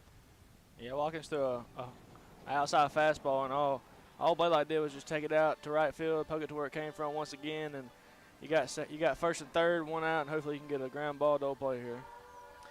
Peyton Bray due up next, and he is singled and doubled. That's going to be a pitching change. Looks like that's going to be it for Bryce Watkins. We're going to get Reese Atkinson out of the bullpen. We'll take a break as we get this pitching change. Top of the 4th inning, Rebels 6 and Park Place 5, back in 60 here on Cruisin' 98. Dr. Brooke Bobo and his staff at Carthage Veterinary Clinic wish you and your animals the very best. They treat all animals, large or small, with the care you would want for a member of your family. Carthage Veterinary Clinic provide for your sick or injured animals and also offer grooming and boarding as well. Located on Highway 16, Carthage Veterinary Clinic is open Monday, Tuesday, Thursday, and Friday from 7:30 until 5:30, and Wednesday and Saturday from 7:30 till noon. Hey, Jim, bring the seeds over. I've got the garden ready to plant. Okay, Grandpa. I can't wait to have some fresh vegetables. Neshoba County Co-op is garden ready with butter beans, peas, squash, and any other garden seeds that might be your favorite. And if you're ready to redesign your landscape, now is the time to plant shrubs before our summer heat gets here. They also have hanging baskets and bedding plants arriving daily and plenty of good soil to get them growing. Grandma, these fresh vegetables sure are good. I'm so glad you're enjoying them, and I'm also glad our Neshoba Co-op always has what we need for garden season. Neshoba County Co-op, Philadelphia. Boswell Media Sports.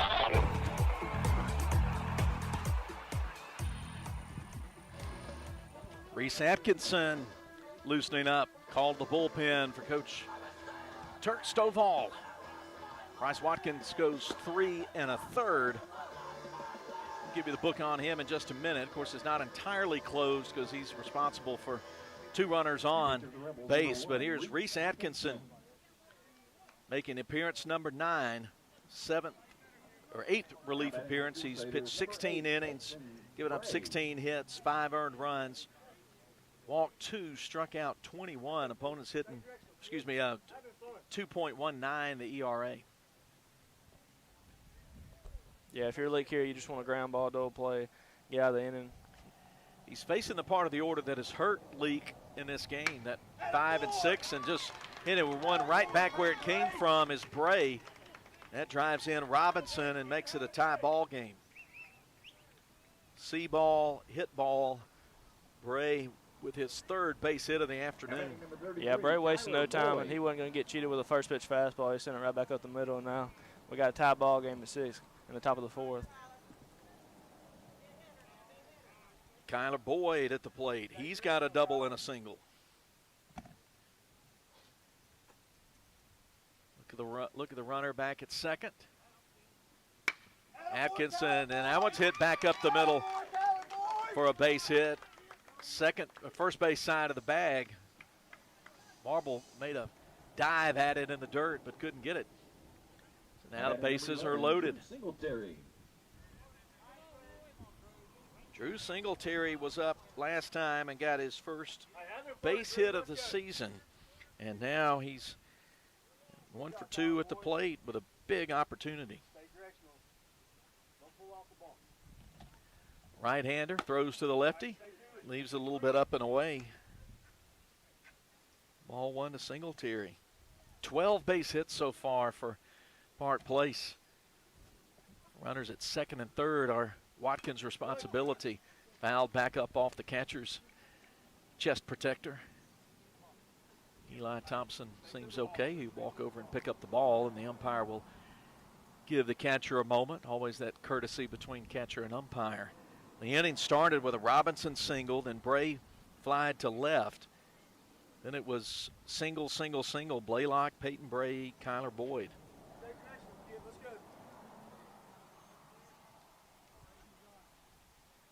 Boyd drove in Robinson, tied this game at 6. Right versus left, the matchup for young Reese Atkinson. Long-legged right-hander gets a called strike at the knees. 1 ball, 2 strikes.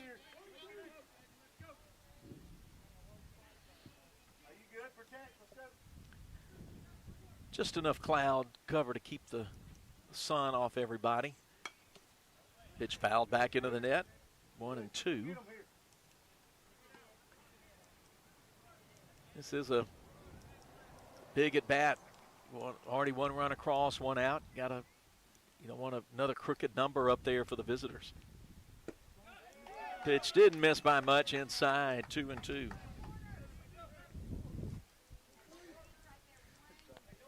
Two balls, 2 strikes. Yeah, if you're Singletary here, you don't want to leave that one. you don't want to let him throw that again because he might be walking back to the dugout this time. Fastball.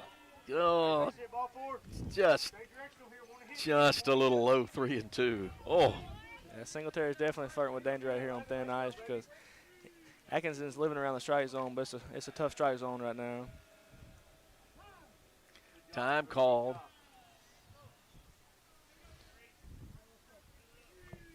Crusader at every base and 1 out. Top of the 4th, 6-6 game. Hit out of play left side. Hit in the air. Stays 3-2. Eli Wally's going to hit next. Blaylock is at third. Peyton Bray at second. Boyd at first. Infield playing a regular depth, and he struck him out. Ozark Ag strikeout. Big one to get for Reese Atkinson for out number 2. Yeah, if you're Atkinson there, that's what you want to swing and a miss. Now you got 2 outs and a play at any base to keep the game tied at the top of the 4th. Eli Wally's up. Single hit by a pitch. Got an RBI on that hit by pitch. Bases jammed, 2 out. Tie ball game, top of the 4th, 6-6 the score. Reese Atkinson to the plate. Gets the swing and the miss. Strike 1.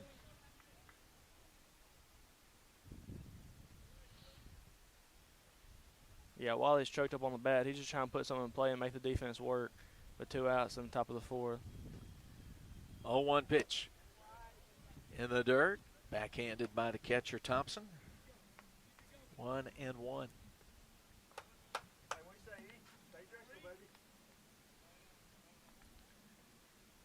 Atkinson from the windup. Big leg kick. Pitch down and away. 2 balls, 1 strike. Wally's been good at working the count this afternoon. Crusader center fielder waits. Pitch missed a little bit low, 3 balls and a strike. There's nowhere to put Eli Wally. Yeah, if you're Wally here, you're sitting dead red fastball and nothing else. Worst case scenario, it gets to a full count. Got him to take a cut. Couldn't come around in time, 3-2. Decisive pitch here. Bases loaded, 2 out. 3-2 count. Runners take off, and he missed low, ball 4. And that will put run number 7 across the plate in the person of Blaylock on the base on balls. 7-6 Park Place. Batting number 22. Yeah, the Leake coaches are asking where that pitch was because it sure looked like it was on the plate, but umpire thought it was a little bit inside. So now you have bases loaded still and 2 outs. 3 runs driven in today for Wally. Swing and a miss from Hunter Elrod. Start off the at bat. Leake looks for that 3rd out of this inning. Gets outside corner for a strike. Elrod glances back at the umpire. If you're Atkinson here, you want to go at Elrod a little bit. You want to go at Elrod because the top of the lineup's on deck. 0-2 pitch. Got him looking on the outside corner. Ozark Ag strikeout, 2nd for Atkinson. And the bases are left loaded for the 2nd straight inning for Park Place, but they do bring 2 across to take a 7-6 lead. We're in the middle of the 4th. Looking ahead to the bottom of the inning, it's going to be Hardin, Myers, and Welch coming up for L.A. Stay with us after we take this break. More League baseball coming to you on Cruisin' 98. Philadelphia Gun and Pawn, the original since 1974. You want excellent service? You've got it with Philadelphia Gun & Pawn. Philadelphia Gun & Pawn has been serving our friends and neighbors since 1974. Stop in and find an incredible selection of Kendra Scott and O'Lally jewelry. Shop the best selection of authentic pre-owned Louis Vuitton handbags and accessories in the area. You deserve better service. At Philadelphia Gun & Pawn, that is exactly what you'll get. Philadelphia Gun & Pawn. The original Philadelphia Gun and Pawn. Boswell Media Sports.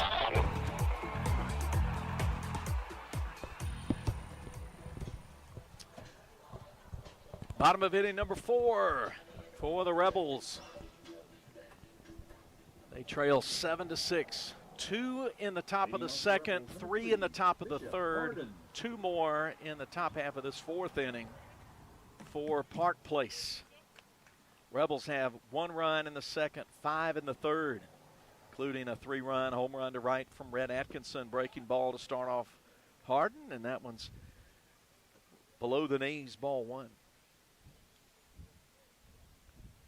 Hardin, Myers, and Welch. 2, 3, and 4 coming up for LA. 2-0 now. Hardin's reached on an error, and he got walked in the last inning. Hits a hard roller on the ground, going to his knees to get it as Bray at third, and the throw is in the dirt. Can't get backhanded by Blaylock, and Hardin's safe. Ball goes into the dugout, so he should be able to get to second. Yep, and he does get to second. That's third error. Put the error on the third baseman on the throw. Yeah, I think that's the second error that Bray's made over there at third. So if you can get the ball anywhere near over there, you might not know where the ball is going to go.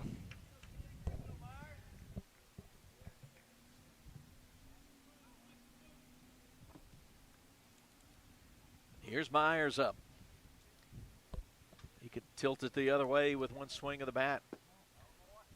Curveball that's way outside. 1 ball, no strikes. It's fourth inning presented by South Group Cox Agency.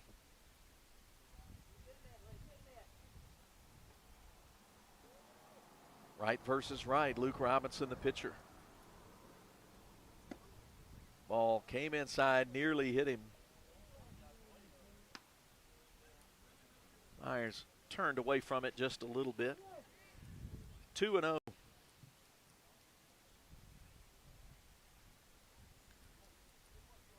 Robinson checks Hardin at second. Long look there, now to the plate. Chop towards short. Summers has it.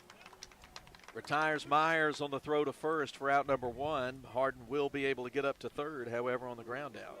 Yeah, if you're Myers there, you did your job, get him over to third, just being down 1. You wanted to find a way to get him in third, and Myers did his job. Now batting number 5. Productive out.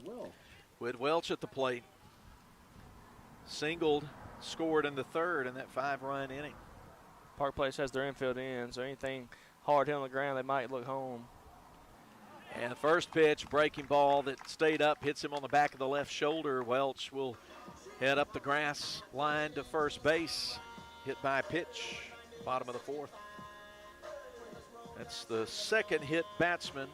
Goes along with a walk. Just 1 strikeout for Robinson. That's been true to form with him. He's been a pitch to contact guy all year. Hardin at third, Welch at first. And the hitter's Red Atkinson. All he did last time was tie this game with a 3-run homer. Jack to right field. Lefty ready in the batter's box. Pitch that stays up chin level, ball 1.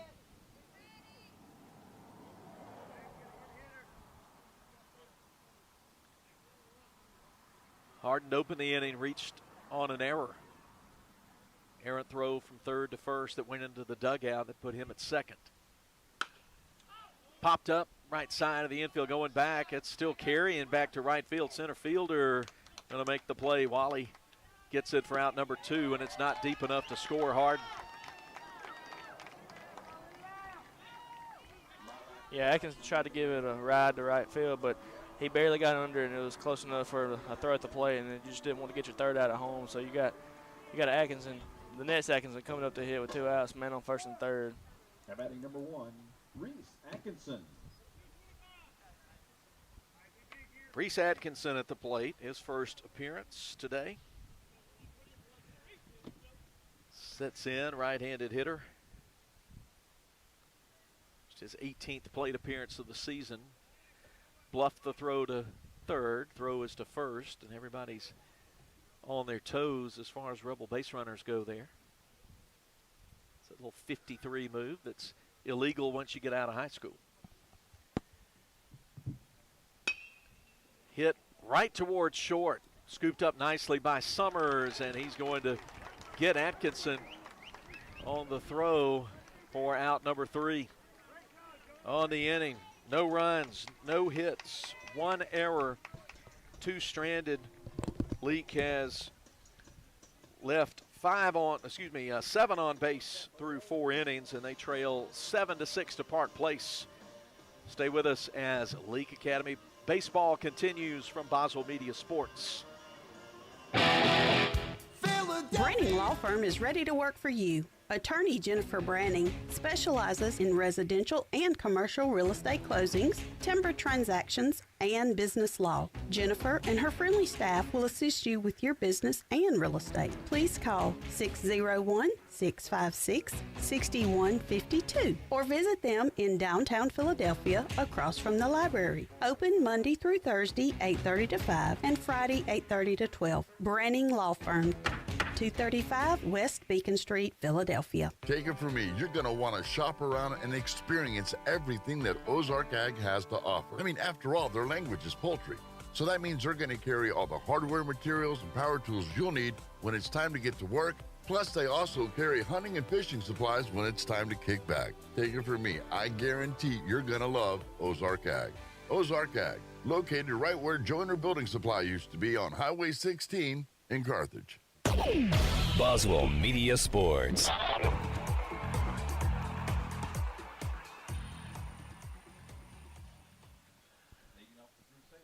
Inning number 5 coming your way from Madden, a rescheduled ball game originally scheduled for tomorrow night. 13 runs scored between these two clubs. Park Place leads as we start the top of the 5th by the narrowest of margins, 7-6. Reese Atkinson's pitch, line pass to diving Welch down along the left field line. Atkinson gets it quickly, and the throw was there, but the tag must not have been there. Home plate umpire had my view blocked. What'd you see, Gavin? Looks like Summers is safe at second. Yeah, I think the ball just carried Marble a little to the left, and if it had been throwing the money, he'd have been dead red out at second. But leadoff runner on second, and the Park Place is in business with no outs. Luke Robinson, the hitter, 2 for 3 with a run scored. He swings and misses. Pitch from Atkinson. Been a double, fly out, and single. Summers led off the inning with a double down the line and left. Robinson waves that bat behind his head. Called strike, lower part of the zone, 0-2. Good place to be.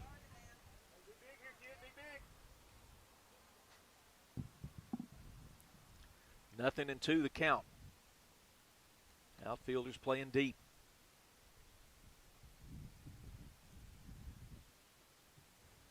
Check of the runner, pitch to the plate. Tap, one bounce right back to Atkinson. He looks the runner back at second, makes the play at first. But Summers has enough speed to get to third.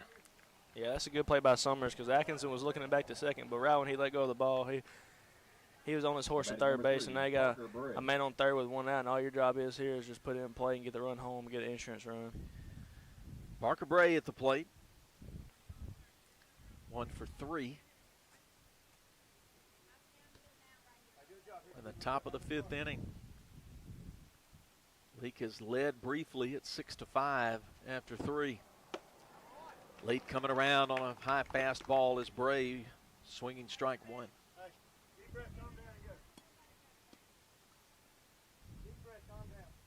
It's been crooked numbers up there for Crusaders. 2 in the second, 3 in the third, 2 in the fourth. Reese Atkinson's pitch slapped back against the screen. He's behind 0-2.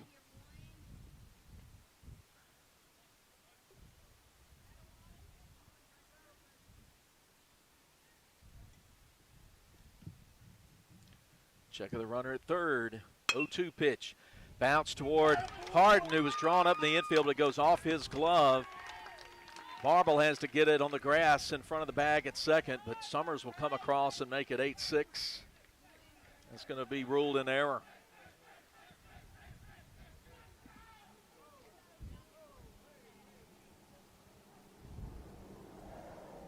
Yeah, that's a few 50-50 ground balls to Bishop. They've been hit hard, and it's just a hard play to make. And that's another hard play to make. Marble almost had a play to first, but it was just too late. He didn't want to risk overthrow. Baker Craig takes over at first. It's courtesy runner. Blaylock looks at strike one on the outside part of the plate. 8-6 now, Park Place in front. 8 runs, 14 hits.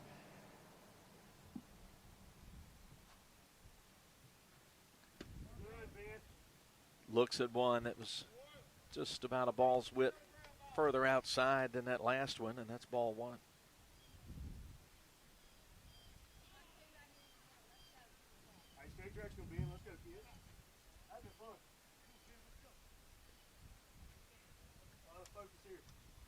Reese Atkinson comes set. Peeks over at first. Ball slapped back into the screen. 1 ball, 2 strikes.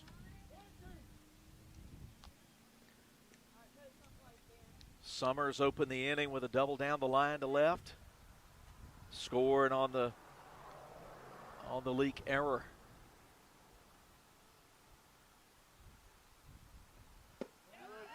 Pitch, good take, ball 3. Didn't miss by much, and Blaylock flinched. That's all he did.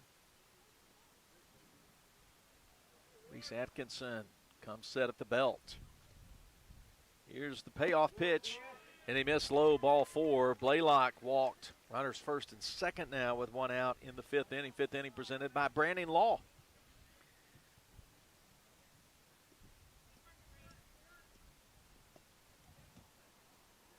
Batting number 8, Peyton Bray. Peyton Bray has caused all kind of trouble today. Yeah, single, double, and single, 2 RBIs. Yeah, this isn't who you want up with first and second with just 1 out. You have to pitch to him cautiously. Reese Atkinson in relief of Watkins throws fastball that Thompson has to go backhand to stop. Ball 1.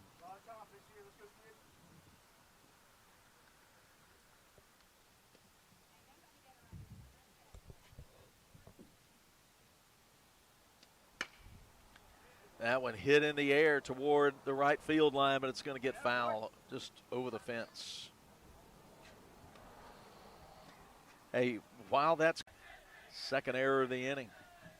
Yeah, that's a prime example of if you put the ball in play, bad things can happen. And Bray just found he was 3 for 3, and now he gets a cheap one. Taylor made double play, and it doesn't go our way. Tyler Boyd.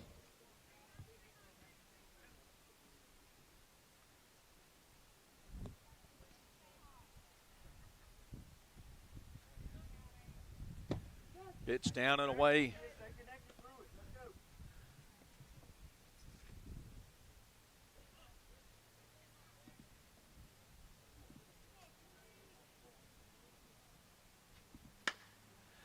Pitch hit, gonna hop up on Welch, but Harden got behind him on the infield dirt to back him up, and everybody's going to be safe. We're dealing with some video loss here. So I'm in touch with Billy Steen, trying to see what the issue is. Sometimes and we've got time called.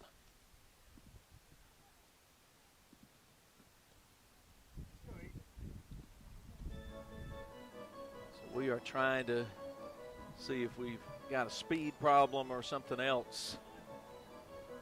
Okay, everything's okay now. That's a relief. Lost the stream for just a moment, but it's 9-6 in favor of the visitors from Pearl. I think we're going to have a pinch hitter here, number 24. All right. It's good to have another set of eyes out there. 24, he played the other day. That was Ethan Watkins. No more than 3 Watkins on the field at one time. We've got 2. Yeah. Ethan Watkins. So Watkins is, all right, so I've got to catch up here. Boyd's safe. That was ruled an error. Yeah, Leake had the infield in. Now they just have the corners in. And middle infielders playing double play depth, hoping they get a ground ball and turn two and get out of the inning.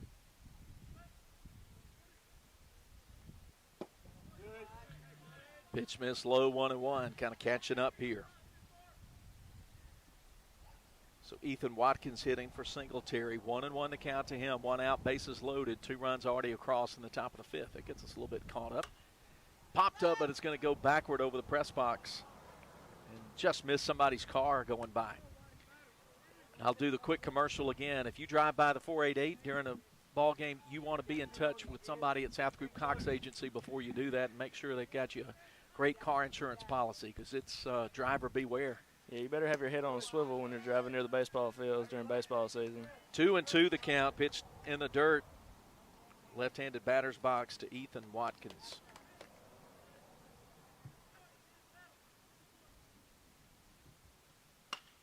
He just gets a piece of it, lines it into the net, still 2-2. 6th pitch of the at-bat coming up, bases loaded, 1 out. Got to give Park Place some credit. Team that got beat 15-0 yesterday came confident, ready to hit, put the ball into play, and some good things have happened for them. 3 Rebel errors this inning. That went up and in. All 3. Yeah, I think the one thing that impresses you is Park Place has 14 hits, which is way more than the 2 games combined earlier, so they're definitely seeing the ball better today. Called strike 3, Ozark Ag strikeout. 3rd of the game for Reese Atkinson, and they're 2 out in the inning. Park Place fans unhappy with the call. Now batting number 1, Eli Wally at the plate.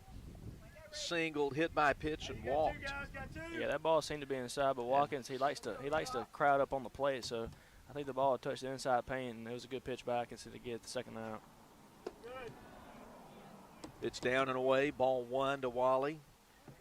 Single, hit by pitch, walk. Doesn't sound that all that exciting, but every time a run's come across. He swings at a fastball in on the hand, sends it into the net, makes it 1-1. Singled in a run in the 2nd, got hit by a pitch with the bases loaded in the 3rd, walked with the bases loaded in the 4th. Yeah, the Park Place batters are definitely finding their way on base today. Coming into this inning, the Crusaders had stranded 8. A little bit up, 2-1. Hunter Elrod in the on-deck circle.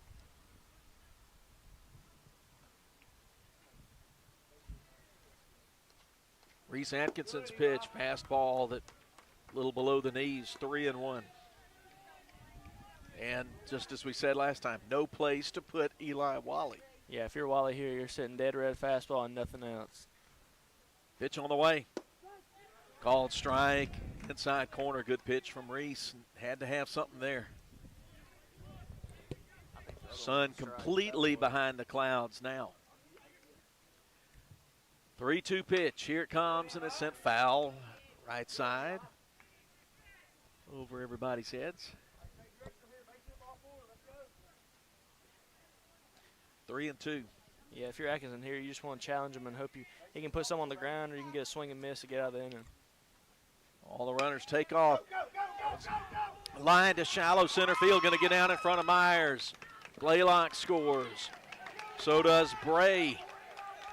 2 RBI single. 5 runs driven in by Eli Wally, and he didn't have to hit that one really hard to get the job done. Number 22, Hunter Elrod.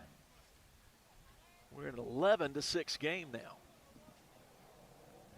Park Place putting some distance between themselves and the Rebels in the 5th. 1st and 3rd, 2 out.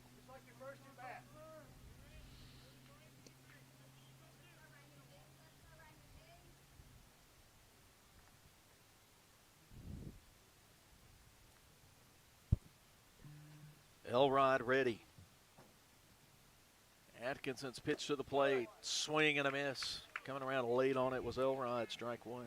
Yeah, Atkinson's pitching well. His defense just isn't helping him out, and the ball is just finding the places where nobody are, no man's land. He's throwing the strikes, it's just the ball's not falling his way right now. And he clipped that one foul, but hold on, I think they're saying, they're calling a balk on Atkinson. Yeah, I think he didn't come set. out of his windup. I think the umpire saw it and gave him a ball before the pitch was thrown. That allows Boyd to score from third, and Wally to move up to second. And that's going to make it a 0-1 count instead of a 0-2 count from the foul ball. Yep, count 0-1. And now Park Place doubling up Leake, 12-6. They've got a 5 on the board this inning. We're still not finished. Runner at second. 2 out, 0-1 the count to Elrod. Here's Atkinson's pitch. Got him to take a cut, miss. Oh, no balls, 2 strikes. Yeah, Atkinson likes to work. He likes to work fast on the mound. I think he got going a little too fast that time when the umpire noticed the ball. Atkinson gets the call, strike 3 on the outside part of the plate, but 9 come to the plate for the second time in this game. And 5 runs on just 2 base hits. There were 3 Rebel errors in the inning and a runner left on base. They've stranded 9 through 5 times up at the plate, have Park Place, but they get 5 runs here and lead at 12-6 as we go to the bottom of the 5th.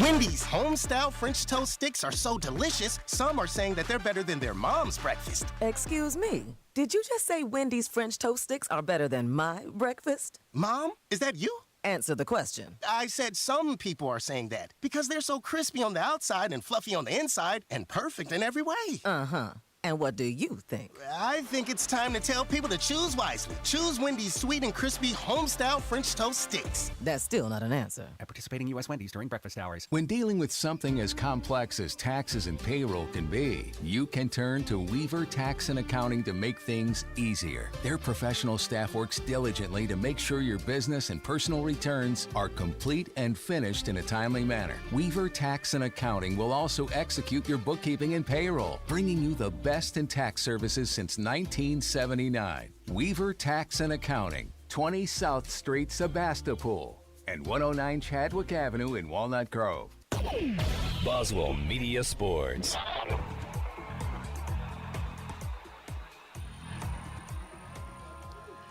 Home half of the 5th inning.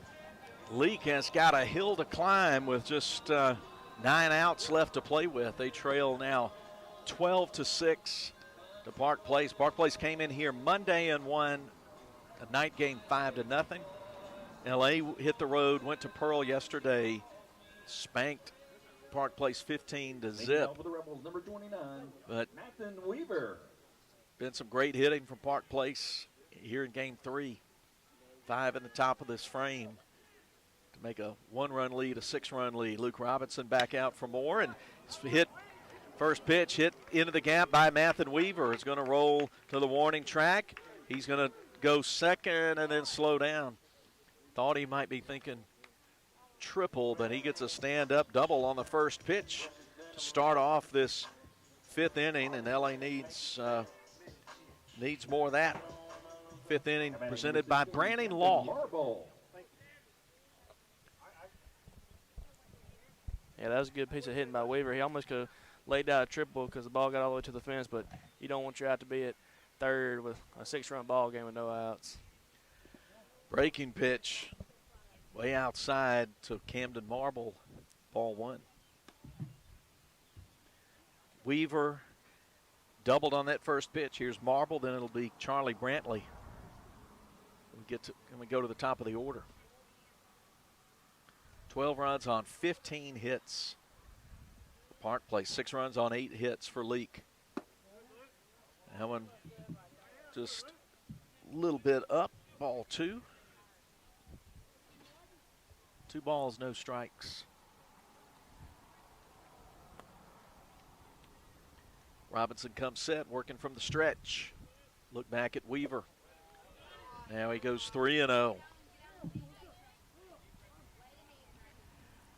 If you enjoy these broadcasts on the Boswell Media Sports YouTube channel, you should hit the subscribe button.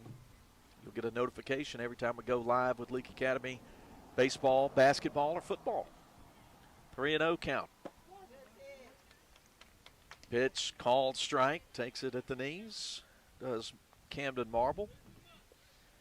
Yeah, if you're a Marble here, you might even watch one more just to see what he does because you're trying to get base runners right now. With a 3-1 count, it's got to be the perfect pitch.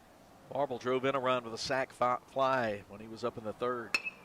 That one hit sharply, but right at Summers. He thinks about the play at third, decides to take the easier play at second, and gets Marble for out number 1 in the inning. Yeah, Summers turned to third like he was going to throw it to third, and I thought he was going to make a mistake, but he knew he was up 6 runs with no outs, so he decided to take the easy out and play with the outs instead of making a risky play at third. Here's Charlie Brantley. Batting number 4, Charlie Brantley. We'll get back to talking about a little more about the girls basketball fundraiser here in the bottom of the 5th. As the ball's hit in the air, shallow right field. Coming in hard on it is Elrod. He makes the catch. And too shallow, the fly ball for Weaver to tag and get home, and that's out number 2. Brantley retired on 1 pitch, and they're 2 away in the 5th. Brett Stovall at the plate. Batting number 12, Brett I would have Stovall. had some trouble getting the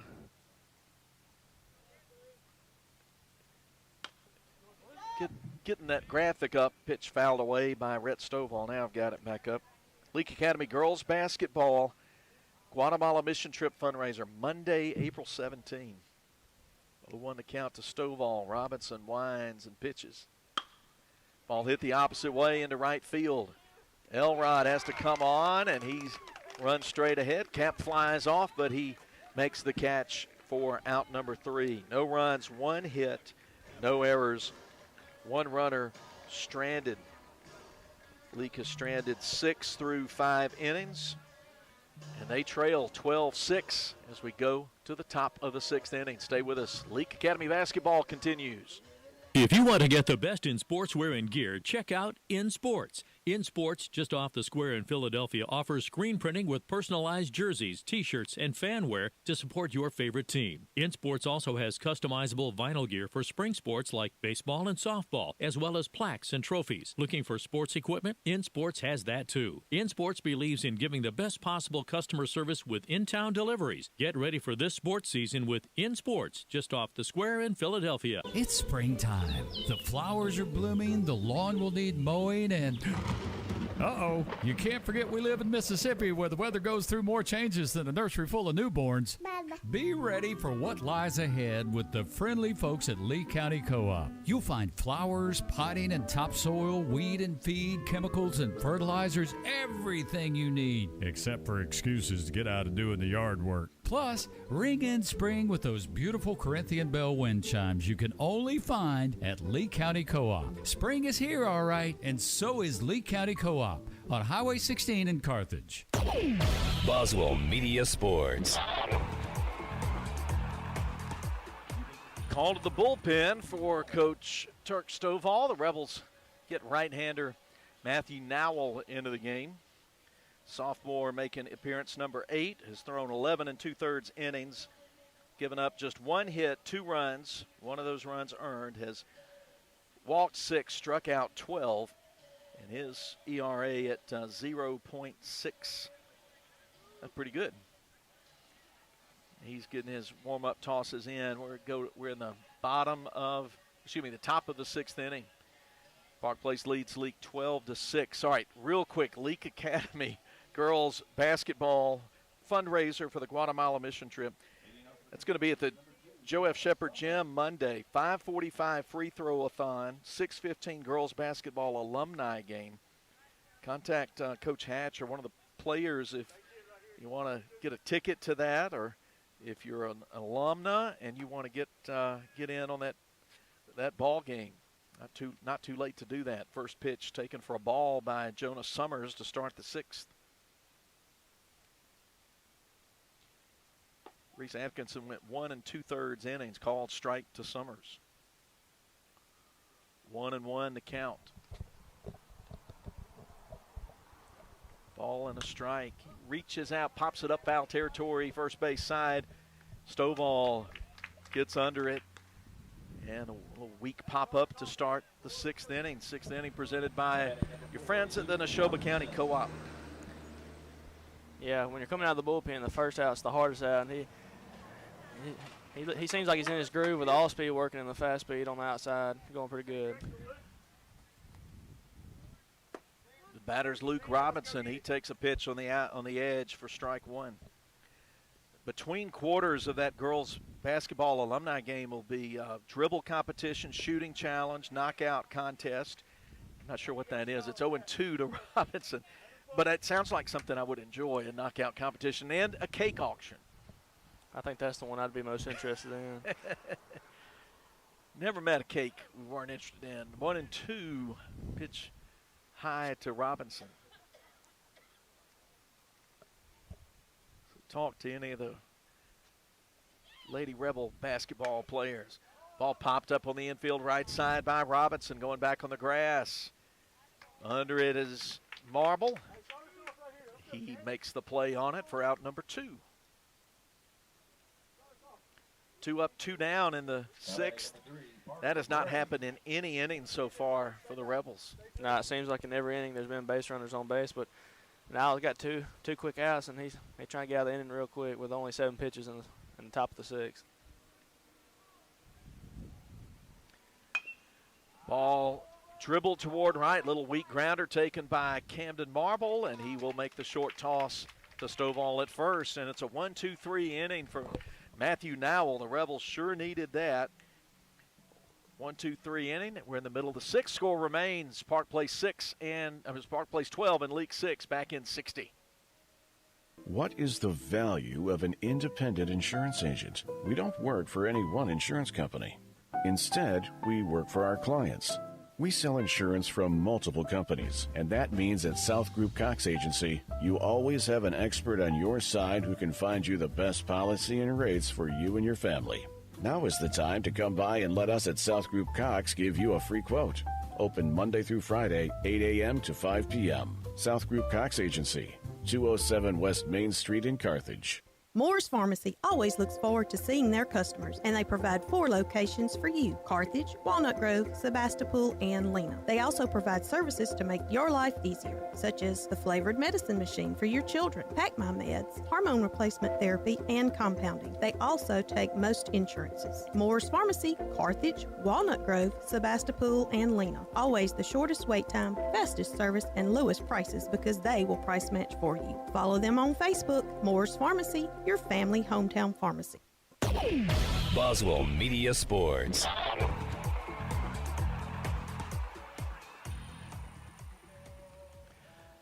Home half of inning number 6. The Rebels are down 6 runs, 12-6. Bishop Hardin will lead it off, then Riley Myers and Whit Welch. Rebels have 6 runs on 8 hits. But the visitors came with their bats, 12 runs on 15 hits. Philip Palmertree with you. Got Gavin White alongside me for the second time. And so, Gavin, what's anything surprising about being on the air? Or is it kind of like you thought it would be? It's kind of like I thought it would be. It's like talking to a friend, watching a baseball game. It's not too bad. Good. Leading over the Rebels, number 3. Well, clouds have taken over now. Still very comfortable, mid-70s, upper 70s kind of day. Weather field conditions presented by the Leake County Co-op. Hardin will take that big 12-6 curveball for strike 1.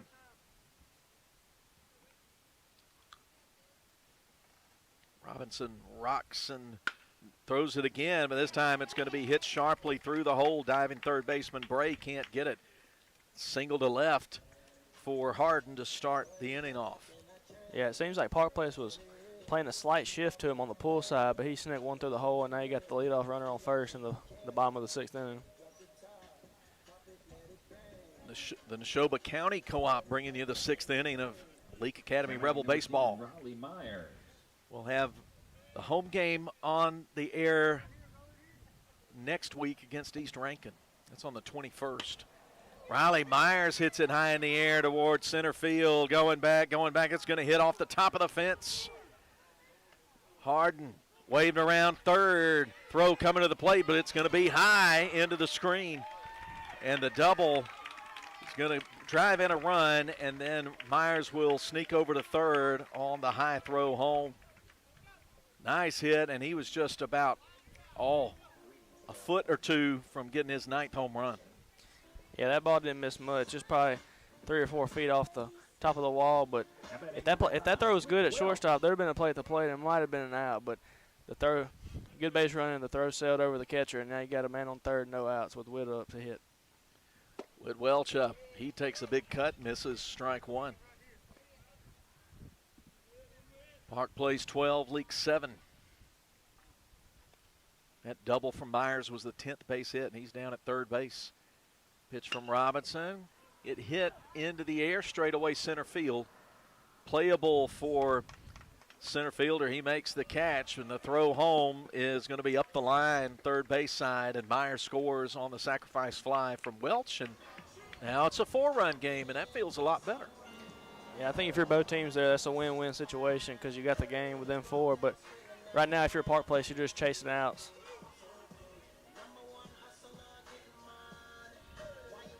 Give Welch the RBI. Out number 1, but 2 runs across already in the 6th. Brett Atkinson at the plate. He's got a 3-run homer on his score today, and he hits one sharply past Cooper at second. The ball just stayed hard on the ground, rolling hard, and Cooper slid to his left on his knees to try to get it, and it just squirted under him. I'm scoring that a base hit. Yeah, that's a hard play for Cooper to make over there at second. I think even if he feels it cleanly, I think Atkinson's too fast down the line to get to first. Matthew Nowell coming to hit for the first time today in that 6th spot. He waits for the pitch. Pitch that's breaking ball, down and away, ball 1.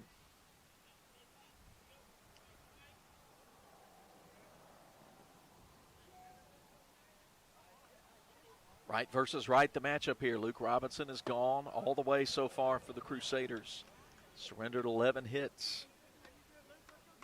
But his offense has kept the wind at his back. It's now 2-0 to Nowell.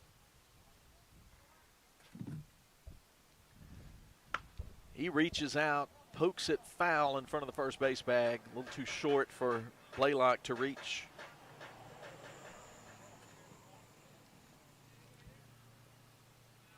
Two and 1 to count. If you're wondering, Nowell's this is his 11th plate appearance of the year. Officially, he's 125. He fouls a pitch back over the highway. 2 and 2.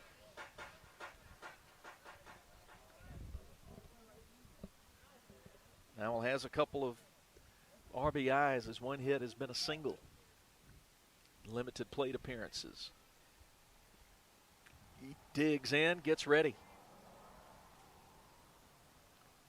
Brett Atkinson takes his lead at first, but it's a pretty modest lead. Stretches it out as he swings and misses at a breaking ball that was up. Strikeout for out number 2. Yeah, that pitch definitely fooled now. It's coming in right at him, and at the last second it broke down the middle of the plate. Mathen Weaver done a nice job at the plate today. He's singled. He's had a sacrifice fly and a double. Driven in a run and stolen a base. Takes a pitch outside, ball 1.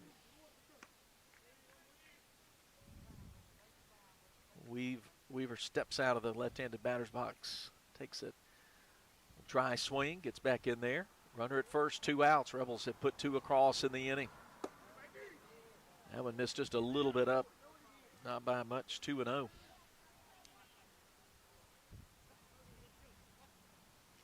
Bottom of the 6th inning, Rebels trailing 12-8. That one fouled straight back into the string. On Cruising 98, we've got some East Central Community College softball coming up. I think at 4. Yeah, I think there's 2 games at 4 and 6 today against Jones. So the one only Scott Hines will be bringing you that action. Pitch is low, ball 3.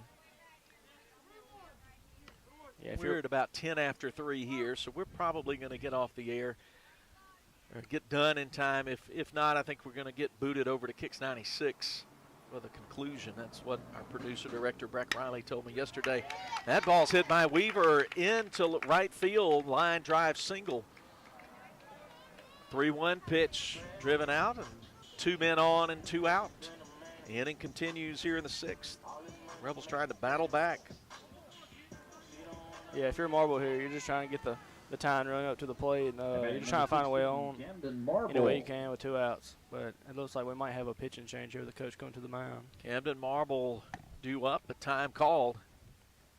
We'll look at the mound as all the infielders come in and join the coach there. 2 out in the inning. I'll tell you about this inning while Gavin keeps us up to date on what's going on the mound. Harden singled, then Myers doubled and drove in Harden with a double off the wall. Then a sac fly by Welch drove in the 2nd run. Atkinson singled, Nowell struck out, and then Weaver singled. Yeah, the coach went to the mound, but it looks like his pitcher convinced him enough to let him stay in with 2 outs. So he's going to trust him right here with 2 outs in the bottom of the 6th. Got the 8-hitter up in the lineup, Camden Marble. It's officially 0 for 2 with a sacrifice and a run driven in. He throws a fastball, but it's too high, ball 1.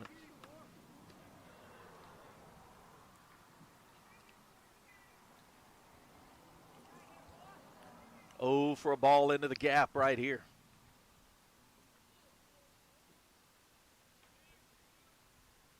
Outfielder shading a little to the left. Comes in, breaking ball, too far in, 2-0.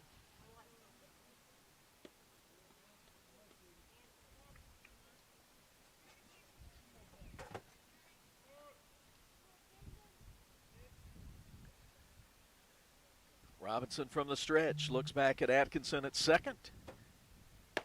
Leaves one off the plate, 3-0.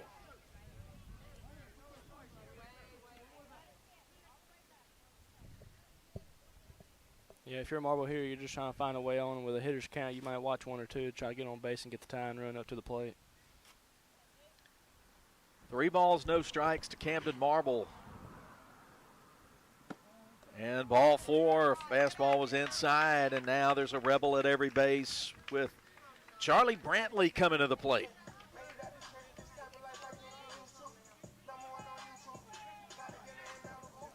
Atkinson down at 3rd, Weaver at 2nd, Marble at 1st, Weaver in the right-handed batter's box at the plate. Robinson kicks, delivers, called strike, inside corner. Yeah, if you're Brantley here, you want to be aggressive and try to find something. Your pitch and hit it to the outfield and score 1 or 2 runs here.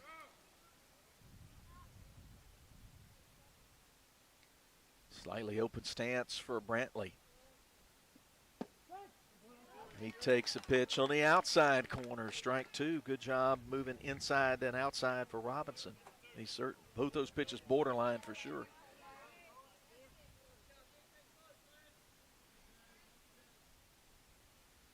Robinson looking over the glove at Bray as catcher. Set up a little bit outside. Here's the pitch. Breaking ball. Hit in the air. Shallow center field. And coming in hard on the run is Wally to make the play. And the Rebels leave the bases loaded in the 6th. I thought that one had a chance to get down and score a run or 2. But credit Wally with a good defensive play. 2 runs on 4 hits in the inning.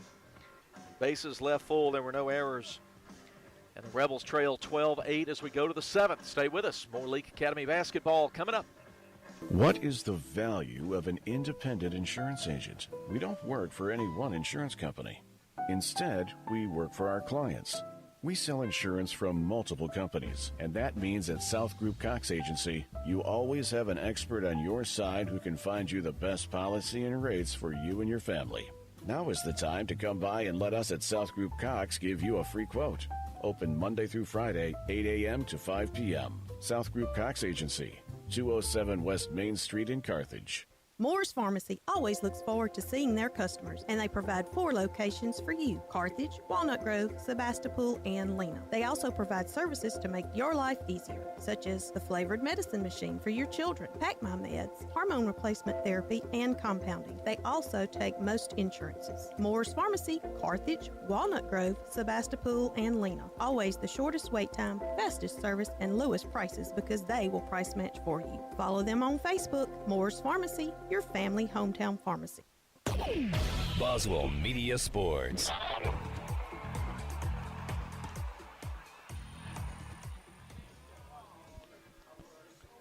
Just one inning left to play from Madden. Matthew Nowell back out for his second inning of work. He'll face Ben Blaylock, then Peyton Bray and Kyler Boyd. Park Place leading 12-7, starting the 7th.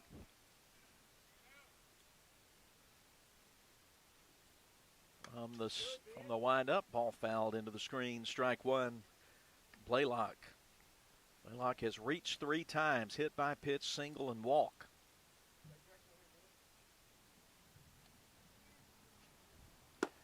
There's a swinging strike. I think Blaylock got fooled on that pitch. He's down 0-2.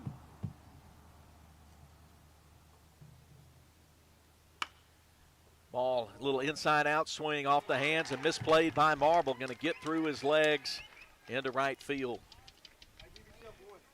Blaylock reaches today just about every way you can reach. He now reaches on an error as we start the 7th inning, presented by Central Mississippi Animal Clinic. Yeah, that might have looked like a routine ground ball, but that ball had a lot of backspin to it, and it just ate him up when it got to the dirt. 12 runs, 15 hits for Park Place. They have stranded 9 runners. Leake has 8 runs on 12 hits. They've stranded 9 as well. Not a cleanly played game. 3 errors for the Crusaders, 4 for the Rebels. Number 10, Baker Craig. Baker Craig out of the dugout, first base side. He's going to run for Blaylock. The hitter is Peyton Bray, who's reached all 4 times he's been at the plate. Double, 2 singles, and he reached on an error last time. Scored 3 runs. 20 runs combined between these 2 teams this afternoon, and there's a pitch that's going to get away left side onto the grass. Catcher can't get it. Eli Thompson has to run over, get it, and Craig takes second. Yeah, Craig saw the ball in the dirt, and he couldn't decide if he wanted to go or not. He heard a fan yell out in the crowd to go, so he listened and got on second. You can say, Coach, somebody told me to go. Yeah. 1-0 to Bray. He hits one, little soft roller to short. Harden up with it, and they're going to get the lead runner at third. Nicely executed 6-5 put out. Harden to Welch. Sliding in, but out by plenty was Craig at third.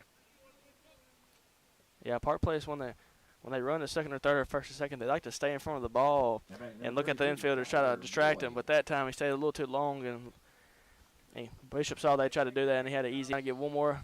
You're trying to get a ground ball up the middle and get him a double play. 1 out. Bray safe on the fielder's choice. The pitcher is Kyler Boyd. He looks at a pitch that's in the dirt off the plate. 1 ball, no strikes.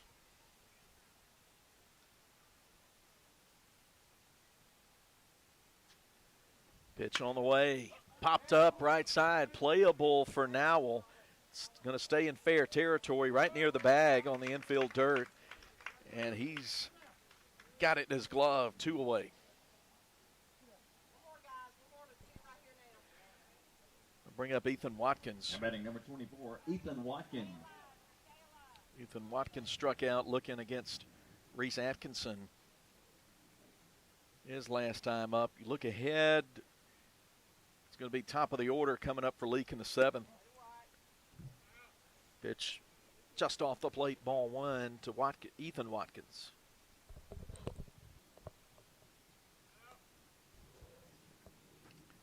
From the stretch, Matthew Nowell's pitch. A little bit high, 2-0.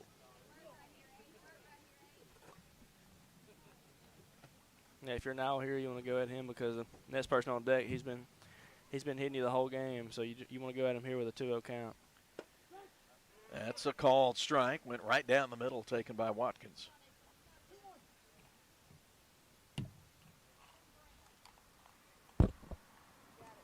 Wally on deck. Pitch must have been a little bit up. Ball 3. 3 balls, 1 strike. Right versus right, the matchup. Now will come set. Here's the pitch. Ball 4. Fastball was high. Watkins hits the free pass. Bray's going to move up to second. Eli Wally. Here's Eli Wally. Every time he's come to the plate, something good for Park Place has happened. He is singled twice, hit by a pitch, walked. I have him with 5 runs driven in. All that action. That's a good weekend at the ballpark, much less a day. He has driven in, responsible for getting in 5 of these 12 runs. And there he lines one the opposite way. Going to be a single. They're going to hold up the runner, Peyton Bray, at third. And Eli Wally strikes again. Now batting number 22, Hunter Elrod. When you're hot, you're hot. Jerry Reed, you know Jerry Reed's going to be right about a lot of things. He was right about that. Hunter Elrod, the hitter, to kind of go to when you're not, you're not. He's singled but struck out 3 times. Yeah, I think last time he was up, the bases were loaded again.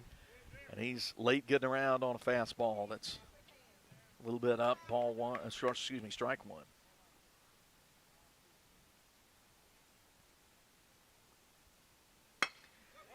And he hits one in backhanded in the hole, left side of the infield. Throw from Harden won't be in time.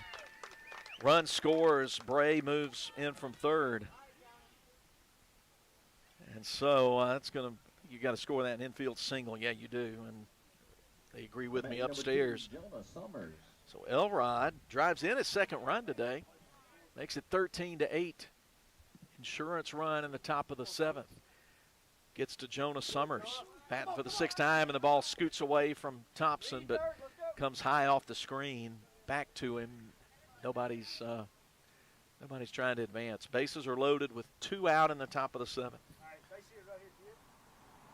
Yeah, with 2 outs and the bases loaded, you don't want to risk anything at the home plate when you have your leadoff guy up to hit.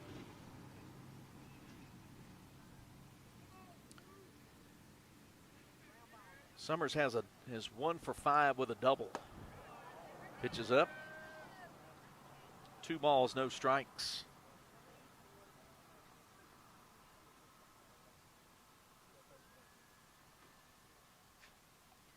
Watkins, the runner at third.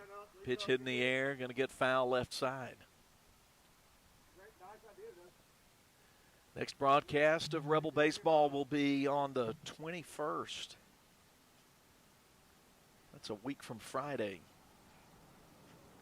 East Rankin comes to town.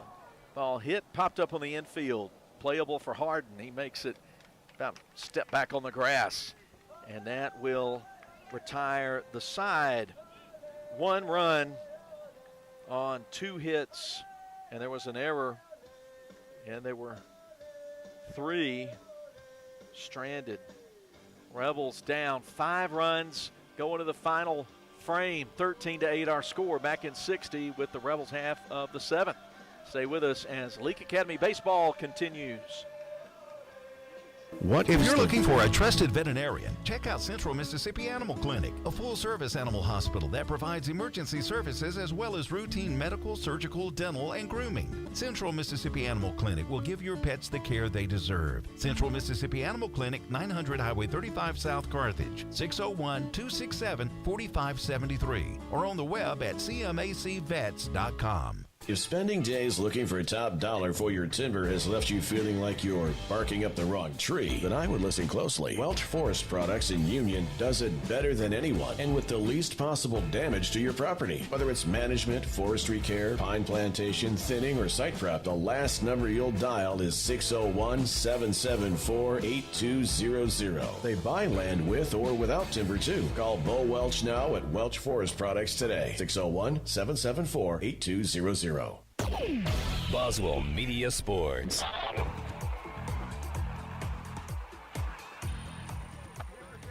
Pitching change for Park Place. Number 14, Graham Gilmore. It's going to be Graham Gilmore. First time we've seen him here, and he didn't pitch in the game yesterday either. Quick glance at his stats. Graham Gilmore. I don't have any stats on him, so you got. I think Gavin may have some info. Yeah, I was just told by a fan that he's just now coming off a hand injury where he just got the pins taken out of his glove hand, so that's why we don't have any stats on him. He's a 10th grader. Sophomore right-hander making his first appearance. He'll face top three in the order, Stovall, Harden, and Myers, as Leake tries to come back from 5 runs down in the bottom of the 7th inning. When we get to the final out, be sure to stay with us. We'll try to give you a quick Wendy's post-game. We'll try to keep things simple here. And got East Central Community College softball due to come up at 4. If somehow we were to get way extended, go past the 4 o'clock hour, I think we're going to be moved over to Kicks 96. So if fans listening Number 12, Red Stovall. we're still playing, then you'll want to be aware of that. I'll try to keep an eye on the clock here. The Rebels have just 3 outs left. It's just going to take getting some guys on base and moving them around. Here's Rhett Stovall hitting from the right side. Stovall hitless on the day, 0 for 4, but right as I say that, he hits one sharply off the third baseman's glove. Line drive into left field for a base hit. 7th inning presented by Central Mississippi Animal Clinic. Yeah, the key to a comeback is always getting the first guy on, so that's a good start to the bottom of the 7th inning, getting your leadoff guy on. Bishop coming up to hit nets. Now batting number 3, Bishop Harden. Bishop Harden has reached all 4 times. Has just 1 single. He's reached twice on an error, and he got walked. Scored 2 runs. He takes a strike at the knees.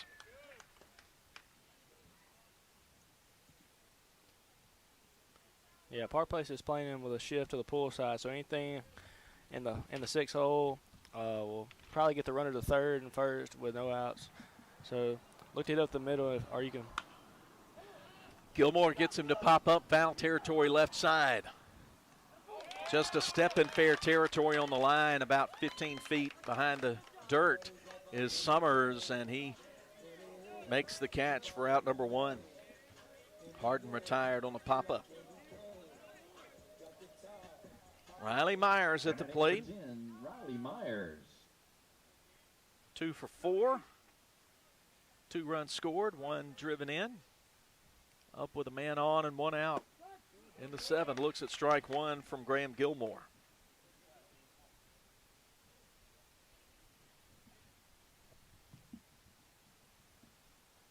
One ball, no strikes.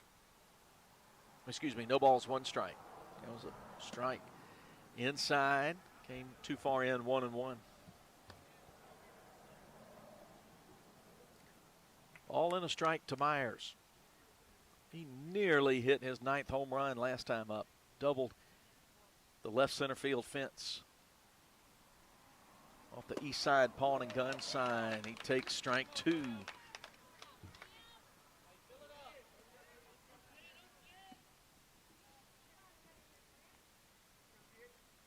Gilmore puts his right foot on the rubber, comes set. Pitch on the way, reached out at a breaking ball and just got a piece of it, sent it to the backstop. Ball and 2 strikes still for the offensive leader. This club leads in average, OPS, hits, home runs, runs driven in, and walks.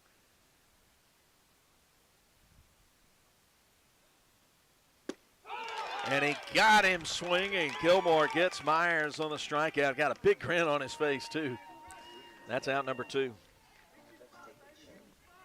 Yeah, Gilmore, he likes to throw that inside curveball, and it's very hard to hit, which you got to give credit to Gilmore. He went right at Myers and got him for the second out of the day, or the second out of the 7th inning. L.A. down to their last out. Whit Welch at the plate.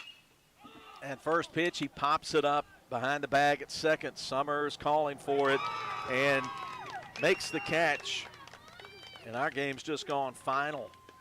No runs, 1 hit, and no errors. Runner stranded.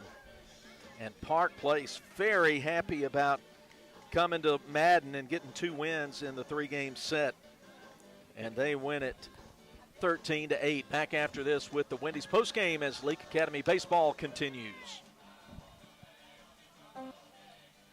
Immunizations protect kids and teens from preventable diseases like measles, meningitis, polio, whooping cough, flu, and other dangerous illnesses. It's important not to skip or delay shots. Anya Jones, certified pediatric nurse practitioner, and Baptist Leake Primary Care Clinic offer these and a complete list of pediatric care for infants, children, and young adults. Baptist Leake, making your health care our #1 priority.